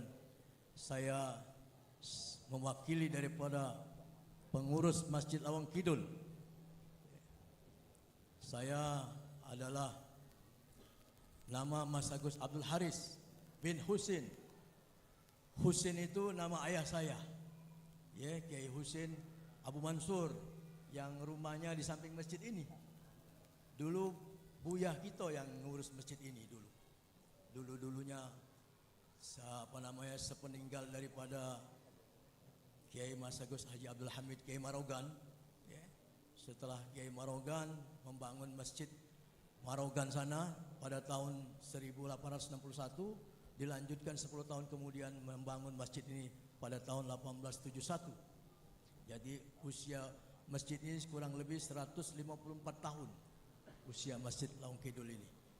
Dulu Kiai Marogan membangun masjid Marogan sana di Ketapati. Dia kepengen kalau pacak di bagian ilir ini ada masjid juga katanya, walaupun sudah ada Masjid Agung Palembang. Nah, dia kepengen kalau pacak dia silaturahmi dari ulu ke ilir, pakai perahu dari Masjid Marogan sana ke masjid ini untuk menyampaikan dakwahnya. Nah, inilah ceritanya. Dulu Kiai Marogan bangun 2 masjid ini, ya. Dia menyampaikan agama, menyiarkan agama. Setelah itu dilanjutkan dengan anaknya, ya, Kiai Abu Mansur. Kiai Abu Mansur ini anak Kiai Marogan yang tinggal di sini, yang ditinggal di sekitar Masjid Lawang Kidul ini. Yang tinggal di Masjid Marogan Sano, anak Kiai Marogan namanya Muhammad Usman. Nah itu ceritanya tuh. Jadi Kiai Abu Mansur terus ke Mekah. Nah dia lama di Mekah, punya anak banyak anaknya 15 ekor. Anak Kiai Abu Mansur itu. Di antara anak yang 15 itu ayah saya. Waktu itu di Mekah juga. Nah waktu ayah saya istrinya meninggal, kata abahnya, kata Abu Mansur, Husin, kau hijrahlah ke Palembang sana, kita ada masjid, kau pacak nyampaikan agama di sana katanya. Makanya ayah saya hijrah ke sini. Ya. Kebetulan juga istrinya yang di sana meninggal dunia. Ke sini dapatlah istri yang baru, dapatlah anak-anak, di antaranya saya. Nah itu cerita daripada sejarah masjid ini. Ya. Terus setelah itu baru anaknya, setelah Abu Mansur, anaknya Kiai Husin. Baru kita generasinya, kakak saya, terus saya dan sebagainya. Nah, inilah cerita daripada ngurusi Masjid Lawang Kidul ini. Ini hadirin sekalian, ya. Jadi masjid ini adalah peninggalan yang sangat bersejarah. Ya, betul. Di sini banyak kumpulan kiai-kiai dulu, banyak. Ya, ceritanya banyak sekali. Di antaranya Ustadz A yang sering dipanggil dengan sebutan dengan Ustadz A, Kiai Muhammad bin Hamid Syekh Abu Bakar. Lama ngajar di sini, kawan abah saya, kawan biasa saya kalau habis Jumat ngopi di pucuk situ, ngobrol dengan bahasa Arab. Saya waktu itu kecil-kecil dengar beliau itu, Masya Allah, bukan main. Senangnya kumpul ulama-ulama dulu, termasuklah Kiai Yayi dulu. Itu di zaman ayah saya dulu. Nah itulah cerita daripada sejarah masjid ini. Memang berkah masjid ini. Banyak ulama-ulama.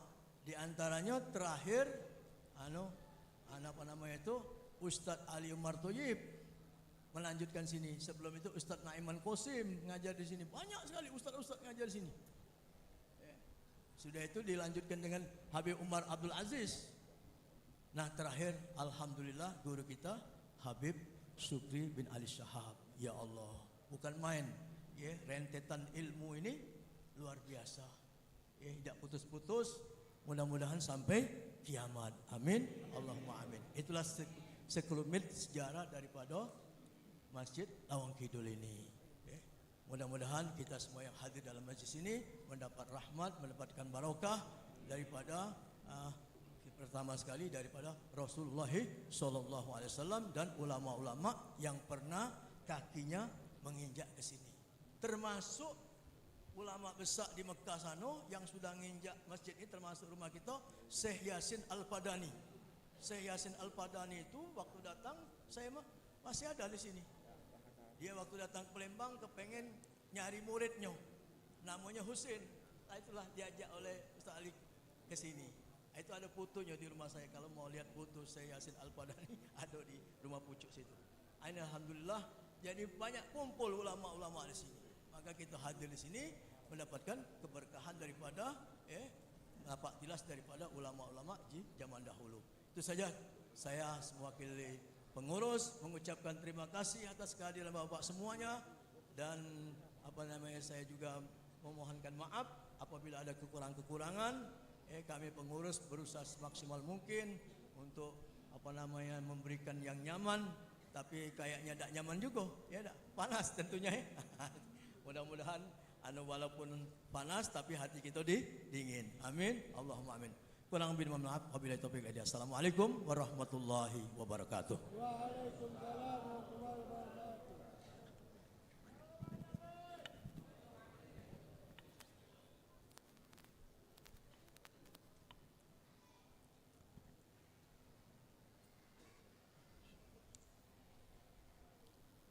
Bismillahirrahmanirrahim.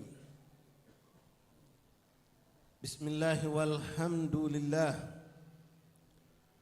Wassalatu wassalam ala Rasulillah Sayyidina Maulana Muhammad ibn Abdullah wa ala alihi wa sahbihi wa man walah. Allahumma rabbi syrah li sadri ويسر لي أمري واحلل عقدة من لساني يفقهوا قولي ربي زدنا علما ويقينا وارزقنا فهما اللهم ارزقنا فهم النبيين وحفظ المرسلين وإلهام كإلهام الملائكة المقربين سبحانك لا علم لنا إلا ما علمتنا إنك أنت العليم الحكيم وتب علينا يا رب إنك أنت التواب الرحيم اغفر لنا وارحمنا وأنت خير الراحمين فانصرنا على القوم الكافرين اللهم يا من وفق أهل الخير وأعانهم عليه وفقنا اللهم للخير وأعنا عليه اللهم هذا منك وبك وإليك ولا حول ولا قوة إلا بك. معاشر الحبائب معاشر الأساتذة معاشر العلماء والأمراء حاضرين جماعة مجلس مولد رسول الله صلى الله عليه وسلم rahimani rahimakumullah. Assalamualaikum warahmatullahi wabarakatuh. Alhamdulillah, thumma alhamdulillah, thumma alhamdulillah, lakal hamdu syukra ya Rabbana. Bersyukur kita hadirat Allah subhanahu wa ta'ala ya ikhwani. Kita telah dipilih oleh Allah, lalu dikumpulkan Allah, lalu kita pun pastikan dimuliakan oleh Allah. Kita pun dikumpulkan di tempat yang teramat sangat mulia, bait main baitullah, rumah daripada rumahnya Allah. Masjid banyak, tapi beda masjid yang saat ini kita berada di dalamnya. Fadlan min Allah, alhamdulillah. Tadi sekelumit daripada apa yang disampaikan oleh kakanda kita Ustaz Abdul Haris, menyebutkan tentang ulama-ulama yang pernah berdakwah di masjid ini. Wallahi ikhwan rahimakumullah, hani'an lana ya ahlal Palembang. Kita beruntung jadi orang Palembang ini. Begitu banyak aulia Allah, begitu banyak atqiya Allah, asfiya Allah. Mereka habibullah. Mereka para kekasihnya baginda Rasulullah. Balhum, bahkan mereka adalah kekasihnya Allah. Semalam kita dikumpulkan Allah dalam rangka Maulid Ishrin juga di Gubah Al-Imam Al-Arif Billah Al-Habib Ahmad bin Hasan Al-Habsyi yang hidup satu zaman dengan Kiai Morogan. Dan di Gubah itu pun ada makam Al-Imam Al-Arif Billah Al-Habib Alwi bin Ahmad Bahsin yang merupakan murid daripada Kiai Pedatuan. Mereka awliya Allah. Tadi sore kita pun dikumpulkan Allah majlis taklim di rumah Al-Arif Billah seorang wali Allah Al-Habib Abdurrahman bin Muhammad Al-Munawwar. Wal'an saat ini kita dikumpulkan Allah di masjid Kiai Haji Kiai Agus Abdul Hamid bin Mahmud yang lebih ngetop dengan panggilan Kiai Morogan. Alhamdulillah, thumma alhamdulillah. Suatu kenikmatan yang luar biasa. Di sini hadir Bapak Lurah, Bapak Camat. Wilayah kita nih Pak, kalau dengan kacamata dunia, wong mungkin ngatakan wilayah emas. Ngapo ada peti kemas? Bukan. Tapi karena ada magam aulia Allah di situ. Ini masjid menjadi mahal. Tak terbayar Pak seandainya peti kemas itu dipindahkan ke tempat ini. Pandangan Allah tak pernah putus ke tempat lingkungan kita, kelurahan kita, kecamatan kita. Masjid aulia Allah, magam aulia Allah. Di belakang rumah sakit ada magam aulia Allah. Di Gubah Tukar lagi magam aulia Allah. Penuh dengan magam aulia Allah. Belum seberang ulurnya, belum seberang hilirnya. Di ujung sana pendiri daripada masjid ini dimakamkan Kiai Morogan. Di seberang sini berjejer banyak aulia Allah. Bahkan tempat-tempat ibadah mereka masih terjaga sampai sekarang. Musolah-musolah, masjid yang luar biasa di Palembang banyak yang menjadi peninggalan para aulia Allah. Ikhwan rahimakumullah, mereka menjadi aulia Allah tidak gampang. Dan jalan mereka untuk menjadi aulia Allah pun sudah jelas. Untuk jadi nabi, ikhwan, tidak ada orang bisa mencapai. Sehebat apapun manusia, setelah Rasulullah mencapai ibadah mungkin 50 tahun tidak tidur, tidak makan, tidak minum, tidak bermaksiat kepada Allah, tidak akan pernah mencapai derajat nabi man anbiya illah. Tidak bisa jadi rasul. Karena rasul dan nabi itu pilihan Allah. Tidak bisa dengan mujahadah apapun kita capai. Tapi derajat aulia Allah, derajat kekasih Allah, mereka yang dekat dengan Allah bisa didapatkan dengan bermujahadah, didapatkan dengan tazkiyatun nufus, membersihkan hati dari kotoran-kotoran penyakit hati, memperbanyak ibadah kepada Allah, dan yang jelas itu semua masuk dalam ittiba kamil. mencontoh dan mengikuti dengan sempurna baginda Rasulullah. Ayat yang sering dan sering kita dengarkan ikhwani.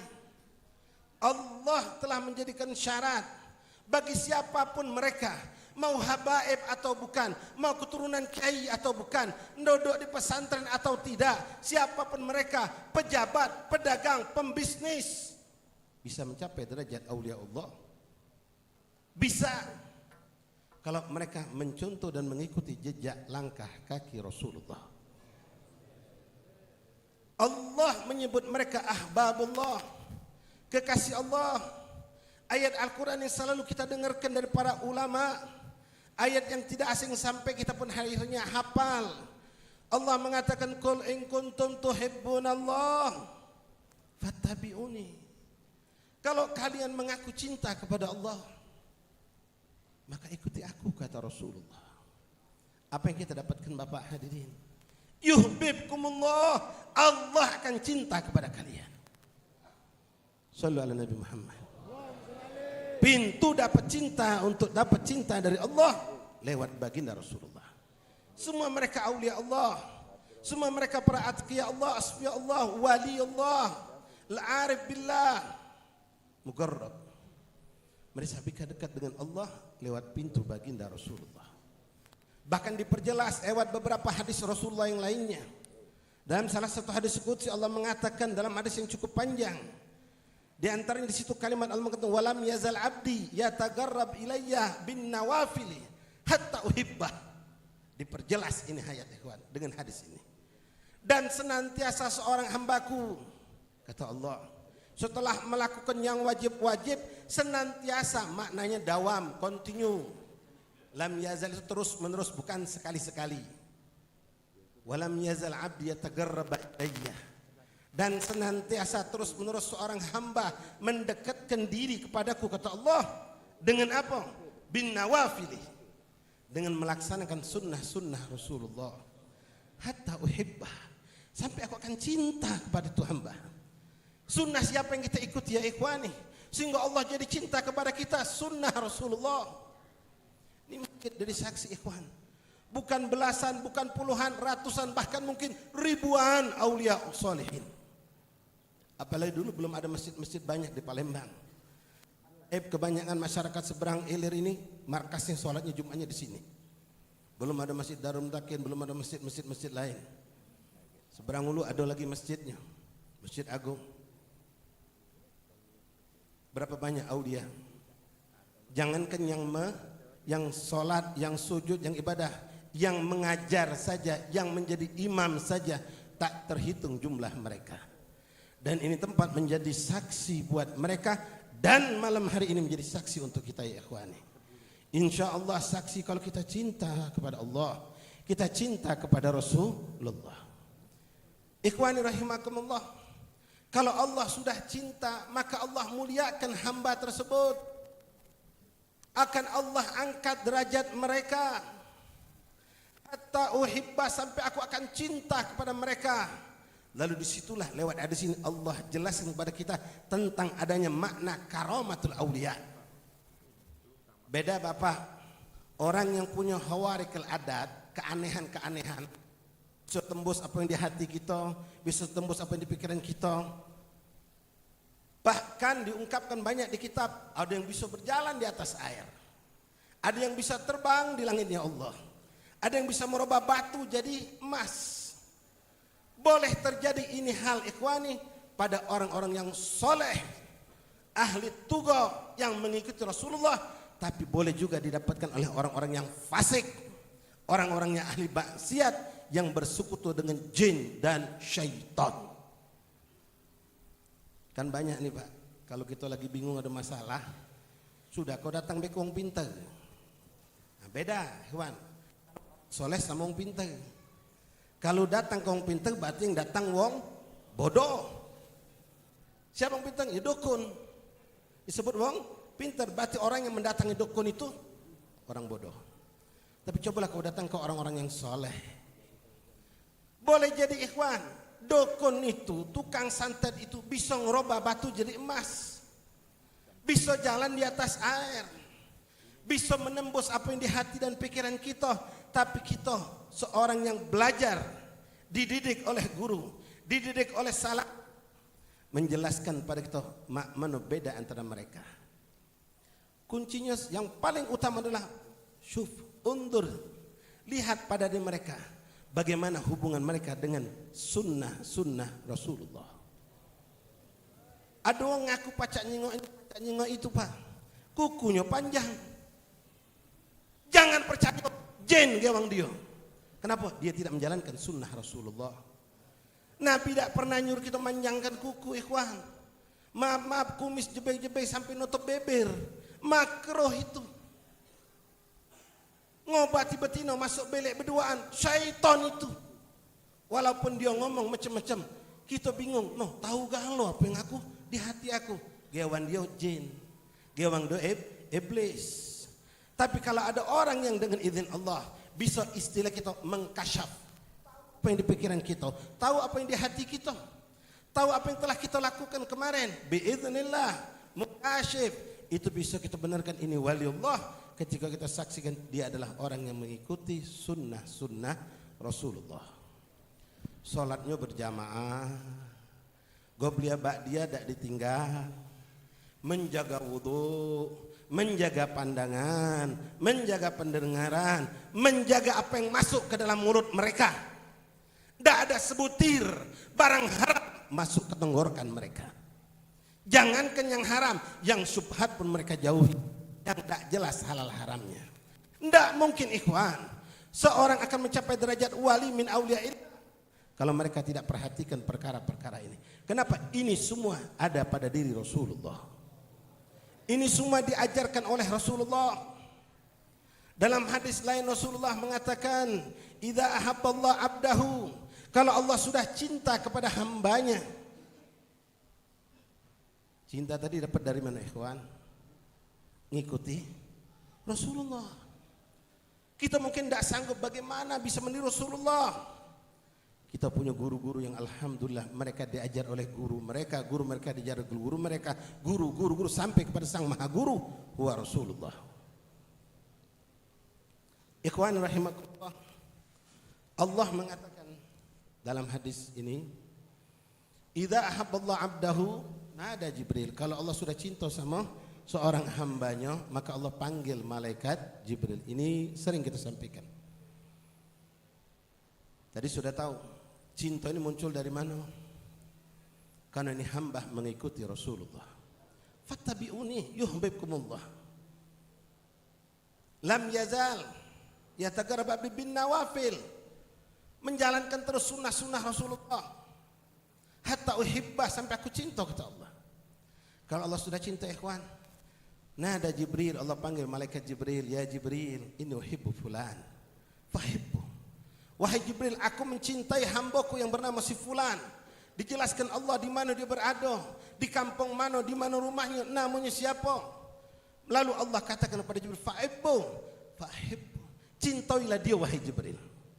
Malaikat Jibril mendapatkan kemuliaan dengan menjalankan perintah Allah ini. Allah yang menyuruh malaikat Jibril untuk mencintai hamba ini. Lalu Allah perintahkan kepada Jibril, umumkan pada semua penghuni langitnya Allah. Fanada Jibril li ahli sama, lalu malaikat Jibril mengumumkan di langitnya Allah yang di situ penuh dengan arwah malaikatul muqarrabin, arwah para anbiya wal mursalin, arwah orang-orang saleh. Maka Jibril mengatakan, innallah ya ahlas sama, innallaha tabaraka wa ta'ala yuhibbuna fulan bin fulan fahibbuh. Wahai ahli sama, wahai penghuni langitnya Allah, sesungguhnya Allah subhanahu wa ta'ala mencintai hambanya bernama fulan bin fulan, maka kalian cintailah dia. Maka semua pun mencintai, tak tersisa siapapun makhluk Allah di langitnya Allah. Maka mereka mencintai hamba ini. Maka di sini ikhwan kadang-kadang kita dapatkan, terutama di Palembang ini ikhwan, begitu banyak aulia yang mastur pak, dak kejingoan, yang bisa melihat mereka wali Allah dengan mata ainul basirah, dengan pandangan husnudzon. Tak melihat keburukan mereka sebagai manusia, tapi memandang kebaikan-kebaikan ada pada diri mereka. Banyak wali di Palembang yang mastur. Orang Palembang datang ke Jawa minta doa, minta segala macam, datang ke Jawa Dimarahi oleh aulia, habaib di Jawa. Ngapain jauh-jauh kamu ke sini? Di Palembang ada Fulan bin Fulan. Bahkan dengan tegas, dia lebih hebat magamnya dari anak. Itu bukan sikok duo, banyak. Kita tidak ketahuan Pak, mereka orang soleh. Lalu setelah ahli sama, maka dikatakan yu'raf wal majhur inda ahli sama wala yu'raf fil ard. Mereka mungkin tidak dikenal di muka bumi Allah, tapi di kalangan langit sana mereka sangat dikenal. Lalu setelah itu apa yang terjadi ikhwan? Fawada'al qabul fil ard. Lalu hamba yang sudah menjadi pilihan Allah, kekasih Allah, aulia Allah, karena berkat mengikuti Rasulullah, diterima di alam ini Pak, di bumi ini, di alam ini diterima. Semua mencintainya. Allah jadikan alam ini, benda mati, binatang, tumbuhan, berkhidmah untuknya karena dia berkhidmah untuk Allah dan Rasul dengan berdakwah, bermujahadah, menyebarkan syariat Allah dan Rasul. Tidak aneh Pak kalau kita pernah dengar karomah Kiai Morogan di saat beliau ditantang oleh orang-orang kafir Belanda, yang orang Belanda ini Masya Allah mempelajari Islam. Dia tahu dalam Al-Quran dikatakan bahwasanya Allah jadikan dari air semua sesuatu itu akan jadi hidup. Segala sesuatu akan hidup dengan adanya air. Ini Kiai Morogan pernah ditantang oleh orang kafir. Apa benar itu ayat? Quran itu banyak bohongnya. Katanya di setiap ada air pasti ada kehidupan. Ini orang Belanda ngambil kelapo Pak. Apa ada kehidupan dalam kelapo ini? Kelapo Pak, mana ada kehidupan? Tapi Allah cinta dengan hambanya. Allah tidak mau hamba ini dipermalukan oleh orang kafir apalagi Pak. Dengan tegas dia mengatakan ada kehidupan, ada ikan di dalam kelapo itu kata beliau. Sallu ala Nabi Muhammad. Fawada'al qabul fil ard. Begitu dibelah itu kelapa, subhanallah ada ikan di dalamnya Pak. Sallu ala Nabi Muhammad. Habib Alwi bin Ahmad Bahsin yang pernah juga ngajar di sini, Kak Aris tidak nyebutkan. Khotbah di sini. Karena dulu ya tidak banyak masjid. Markas Habib Masjid Lama inilah. Ketika beliau berjalan dengan Kiai Muallim Zamzam, wong tua guru kita Ustadz Harun, Ustadz Hashim Zamzam, ya, pamannya Ustadz Syafi'i Yunus, murid dekat Habib Alwi Bahsin. Anak dapat cerita dari Muallim Zam, beliau dapat cerita dari abahnya langsung. Jibasa kamu tuh A1 ini, bukan ujinya bukan. Yang ngalami karomah ini cerita sama anaknya cerita sama kita. Muallim Zamzam pernah menemui Habib Alwi Bahsin, teman murid sekalian. Beliau pernah menemani Habib Alwi Bahsin untuk berdakwah di Sebangulu, zaman masih mobil ketek. Tahu mobil ketek kan? Ya. Waktu itu beliau keluar dari Lorong Jaya itu sama Habib Alwi Bahsin, hendak menuju ke suatu tempat ke arah 5 Ulu, 3 Ulu sana. Begitu sampai sana nunggu mobil datang Pak. Mobil nyetop ke naik. Habib Alwi Bahsin ngelok-ngelok kantong. Nah, dak ngawak duit anak nih. Untuk ongkos mobil, dak ngawak duit. Nanyalah sama Muallim Zamzam. Zamzam, inti ngawak duit dah buat ongkos mobil. Alah Ustaz, anak dak ngawak juga. Dak kadon tis Pak. Mogalah kita kiai, kita Habib untuk dakwah ongkos pribadi kita. Rugi kalau kamu isikan, ya kami sebagai ustaz, kami sebagai yang mengajar. Lalu kami punya mobil, kami isi ke bensinnya. Kami punya motor, kami isi ke bensinnya. Rugi kami. Kamu dapat pahala, kami hilang. Nah Habib Alwi Bahsin tidak galak, cak itu gratis, tidak mau. Nak balik, nyingok mobil lah nyungkul. Dia kejauhan lah kejingokan mobil. Lalu Habib Alwi Bahsin ngomong, noleh kanan, noleh kiri, ada godong kering. Godong kering Pak. Zam-zam, mbak itu. Mbak godong kering itu. Joknya ke tangan Habib Alwi Bahsin. Muallim Zamzam mengatakan tangan Nabi ngemes godong kering tadi Pak, ya ngemes sambil bebacaan. Begitu mobil sudah sampai di stop, nah Zamzam buat ongkos. Ini kalau tidak kepepet tidak macam ini. Kalau tidak kepepet tidak macam ini. Artinya apa? Nak nyetak dunia gampang. Mereka mau, mereka bisa, tapi mereka tidak mau. Mereka lebih mengharapkan yang lebih kekal, hakikat yang sebenarnya itu surganya Allah duduk berdekatan dengan baginda Rasulullah. Hakata sya'nus salihin awliya Allah ikhwan. Ikuti sunnah Rasulullah, hidupkan sunnah Rasulullah. Tapi jangan salah, sunnah Nabi bukan cuma sholat sunnah, bukan cuma kita banyak wirid, dzikir dan lain-lain. Tilawatil Quran, membaca Quran, itulah sunnah min azmi sunnah Rasulullah. Karena itulah perjuangan Rasulullah, itulah akhlaknya Rasulullah. Dijelaskan kepada kita apa-apa tentang agama Allah. Tapi kita lihat ikhwan bagaimana hubungan kita dengan Al-Quran. Kami alhamdulillah dengan izin Allah, ya, setelah Ustaz Muhammad bin Husain bin Syihab Ustaz Ma'adek meninggal, setelah Ustaz Na'amin meninggal, gantikan Ustaz Ma'adek sampai beliau udzur, kami ngintikan cawisan di sini. Alhamdulillah ngajar juga malam Selasa. Setelah ngajar di Mutakin pindah ke sini, neruskan gawe Ustaz A. Masjid ini punya Quran, banyak Qurannya, tapi tidak bergerak-gerak, tidak bergerak, tidak dibaca. Di rumah sama. Tanya anak bini kita, buka Quran tak mereka? Baca Quran tak mereka? Tidak. Kita ngaku cinta Rasulullah, tapi perjuangan Rasulullah kita tepiskan. Minimal dibaca Quran. Tak mampu sejuz sehari setengah juz, tak mampu sepertiga, tak mampu seperempat, tak mampu satu wajah, separuh dari selembar. Jangan sampai kita putus hubungan dengan Al-Quran. Karena itu menyambung kita dengan baginda Rasulullah sallallahu alaihi wasallam. Sekarang kita lihat anak bini kita baca tak Quran. Kita dewek pun tidak Quran. Na'udzubillah, tsumma na'udzubillah. Baca Quran sebelum Quran dibacakan untuk kita ikhwani. Ma'asyiral ahbab rahimakumullah, termasuk sunnah Rasulullah itu adalah akhlak-akhlaknya Rasulullah. Ini yang perlu kita contoh dari akhlak budi pekerti Rasulullah.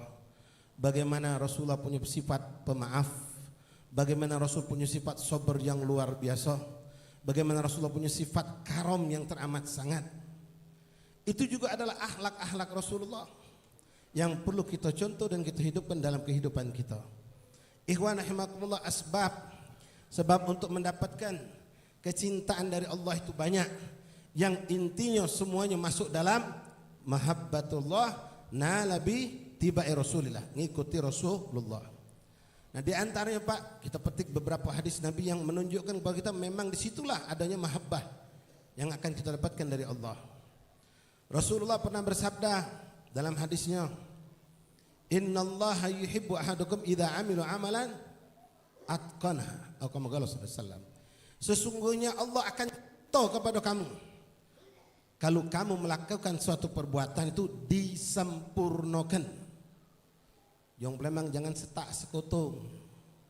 Baca Quran 2 minggu habisnya lewat, tak lagi. Ada majlis 3 kali habisnya hilang, tak lagi. Ngawi ke perbuatan itu jangan yang baik, jangan setengah-setengah. Sempurnakan kalau pengen dicintai Allah. Tak mampu banyak, sedikit, yang penting dawam istiqomah. Sebutkan oleh Nabi dalam hadis lain. Apa kata Rasulullah? Ahabbul a'mal ilallah adwamuha wa in galla, atau kama qala sallallahu alaihi wasallam. Amalan yang paling dicintai Allah itu adalah amalan perbuatan yang kontinu, istiqomah dilakukan, wa in galla, walaupun sedikit. Baca Quran langsung 3 juz, 3 bulan stop. Mending selembar, tapi istiqomah. Yang lebih mending lagi sejuz sehari istiqomah. Termasuk cintanya Allah itu Pak kita dapatkan lewat apa? Nih, orang yang senang duduk di masjid. Duduk ngapo? Beribadah jelas. Sujud, baca Quran, berzikir, bertasbih, salawat kepada baginda Rasulullah, bermunajat, bertaubat kepada Allah. Rasul mengatakan ahabbul bilad ilallah masajiduha. Tempat yang paling dicintai Allah di muka bumi Allah adalah masjid-masjidnya Allah. Maaf, jangan salah Pak, bukan bangunan masjidnya. Kalau kita lihat ini Masya Allah tabarakallah, ini masjid sederhana tapi indah dan agung, indallah. Banyak masjid yang lebih belagak dari sini. Nggak usah jauh-jauh, beda ke baik. Ini masjid kate AC-nya Pak. Masjid kita AC-nya full.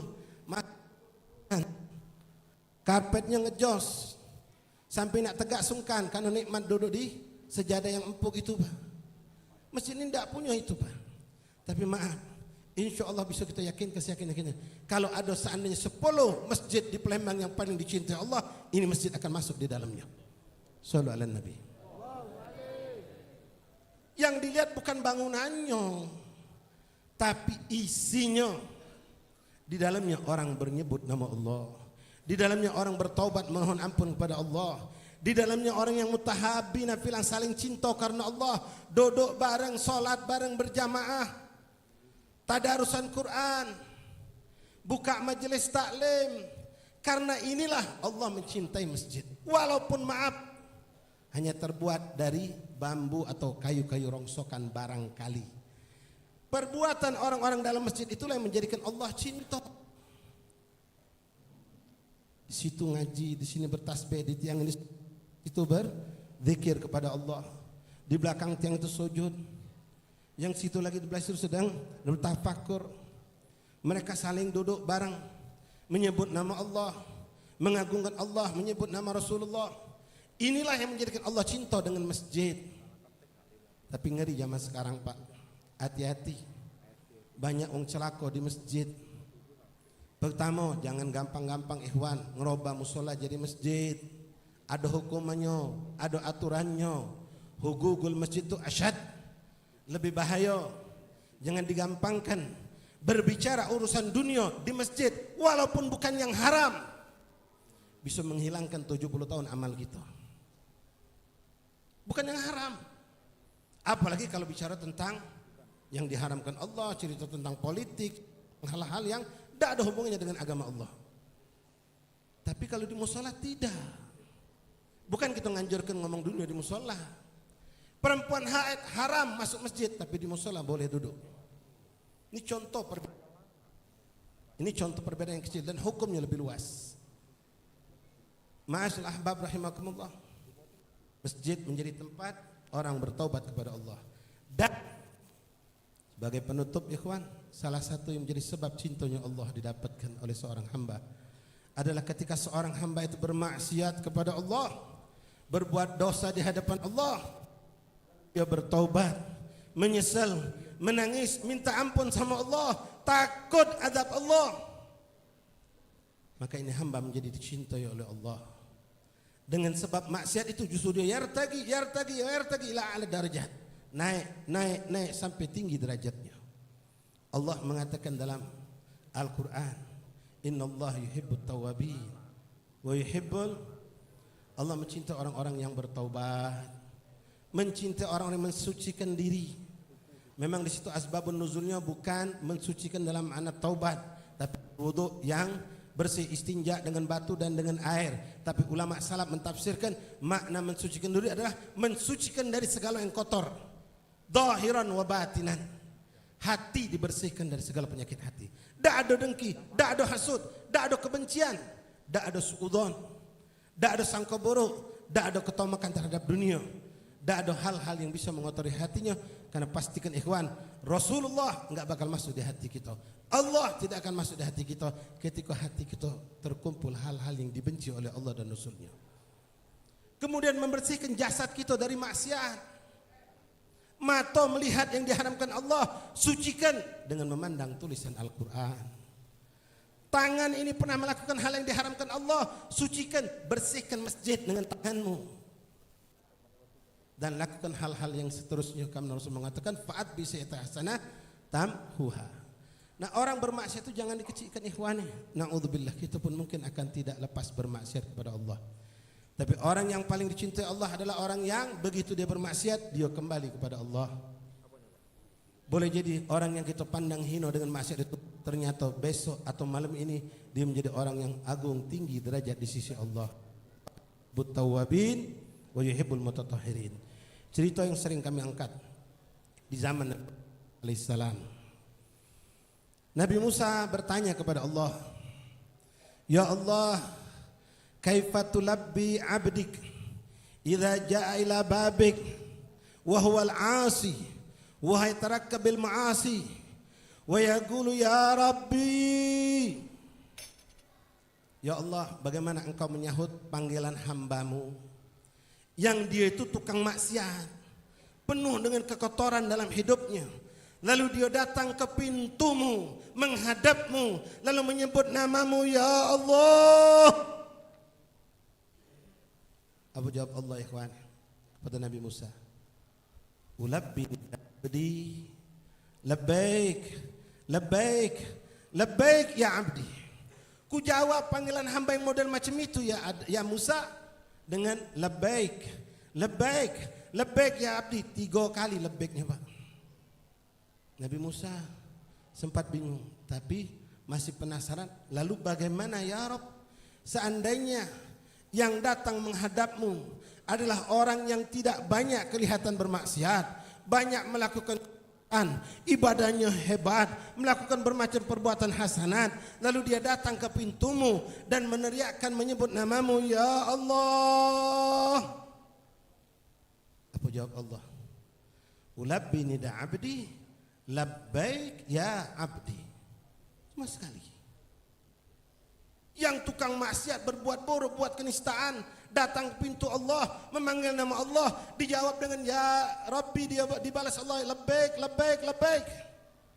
Sementara yang banyak ibadah, banyak melakukan kebaikan, tak nampak banyak bermaksiat, datang ke pintu Allah menyebut ya Rabbi dengan labbaik sekali. Bingung Nabi Musa, apa tak terbalik? Maka beliau bertanya kepada Allah, huwa kalimullah wa kalamullah Musa taklima. Maka Nabi Musa bertanya, ya Allah, kenapa seperti itu? Apa tidak terbalik uji bahasa kita? Bukankah seharusnya sepatutnya yang banyak berbuat taat, kebaikan, yang tidak bermaksiat, datang ke pintumu engkau jawab labbaik labbaik labbaik. Tukang maksiat itu cukup sekali. Apa kata Nabi Allah kepada Nabi Musa? La ya Musa, itu yang bermaksiat ketika datang ke pintuku menyebut namaku ya Allah, dia tidak pernah ngerasa punya amal sedikit pun. Yang ada di benaknya adalah azab, azab, azab. Dia berharap rahmatku, kata Allah. Dia tidak pernah ngerasa punya amal baik. Dia datang benar-benar ketakutan di hadapanku, berharap ridhaku, rahmatku, ampunanku. Sementara yang satu lagi Musa, dia datang menghadapku dengan ngerasa sudah amal yang banyak, punya kedudukan yang tinggi di surgaku, merasa amalnya sudah diijabah walaupun dia sebenarnya tidak tahu apakah ada amal yang tahu semua tertolak. Sallu ala Nabi Muhammad. Mari ikhwani, Rasulullah itu manusia paling suci, paling bersih. Ngajari kita, kata Rasulullah, aku paling sedikit 70 kali beristighfar kepada Allah. Dalam riwayat lain 100 kali memohon ampun kepada Allah. Wa huwa Rasulullah atqal atqiya asfal asfiya, paling bersih, paling suci, paling bertakwa kepada Allah. Kalaupun Nabi berbuat dosa, ghufir lahu ma taqaddama wa ma ta'akhir, hasya wa kallah. Aulia Allah saja terjagakan dari maksiat, apalagi huwa sayyidul auliya. Mudah-mudahan Allah Subhanahu wa taala memberkahi di perkumpulan kita pada malam hari ini. Ini masjid dijadikan Allah saksi menolong kita di hadapan Allah, menolong kita di hadapan baginda Rasulullah yang hadir di tempat ini. Ya Rabb, ampunkan segala dosa-dosa kami ya Allah, dosa kedua orang tua kami ya Allah, yang mereka mungkin tak banyak beribadah, banyak bermaksiat, ampunkan mereka ya Allah, baik yang telah wafat ataupun yang masih hidup. Panjangkan umur kami untuk berbakti kepada mereka ya Allah, panjangkan umur kami dalam sehat walafiat, dalam taat istiqamah kepadamu, menghambakan diri kepadamu, mengikuti baginda Rasulullah dalam segala gelak-gerik umur perkara kami ya Allah. Sembuhkan yang sakit di antara kami, di antara keluarga kami yang punya beban hidup yang sulit, hilangkan beban hidup mereka ya Allah. Mudahkan segala urusan-urusan kami ya Allah dengan kemuliaan-Mu, bukan dengan mengemis kepada hamba-hamba-Mu. Megungkanlah kami dengan memuliakan Rasulullah. Allahumma syarrifna bittiba'i sallallahu alaihi wasallam, Allahumma syarrifna binusratihi sallallahu alaihi wasallam, Allahumma syarrifna bidzikri sallallahu alaihi wasallam, Allahumma syarrifna bisalatu wassalam ala sayyidina Muhammad sallallahu alaihi wasallam, Allahumma syarrifna birriyatihi sallallahu alaihi wasallam. يقظة ومناما اللهم احشرنا في زمرته اللهم احشرنا بزمرته اللهم احشرنا بزمرته اللهم اربطنا به ربطا لا تنفك أبدا في الدنيا في البرزخ والآخرة وافعل كذلك بوالدينا ومشايخنا وأهلنا وأولادنا وذرياتنا وأصحابنا وأحبابنا وطلابنا وتلامذاتنا كلهم أجمعين ya Allah. Memohon kepadamu ya Allah dengan keagungan baginda Rasulullah, jangan kau wafatkan kami, kedua orang tua kami, guru-guru kami, saudara-saudara kami, anak keturunan kami ya Allah, kecuali engkau wafatkan dalam keadaan sebaik-baik keadaan, husnul khatimah, dalam keadaan cinta kepadamu dan kepada Rasulullah, dan engkau dan Rasul pun mencintai kami ya Allah. Berkahilah sisa hidup kami ya Allah, jauhkan kami dari bala dan musibah. Tolonglah hamba-hambamu yang tertindas dimanapun mereka berada, ikhwanuna di Palestina, ikhwanuna di Lebanon, ikhwanuna di Yaman dan semua negeri ya Allah, termasuk kami dan saudara kami yang ada di negeri ini yang terdolimi dengan bermaksiat kepadamu. Ampunkanlah kami ya Allah, engkau yang mengumpulkan kami di tempat yang penuh berkah ini tidak lain tidak bukan untuk memberikan ampunanmu untuk kami ya Allah. Ighfir lana warhamna wa'afina wa'fu anna. Allahumma hadha minka wa minka al-ijabah wa hadha al-juhdu wa alika tuklan wa inna lillahi wa inna ilaihi raji'un. Wa sallallahu alaihi wasallam Muhammad wa alihi wasallam. Wassalamu alaikum warahmatullahi wabarakatuh.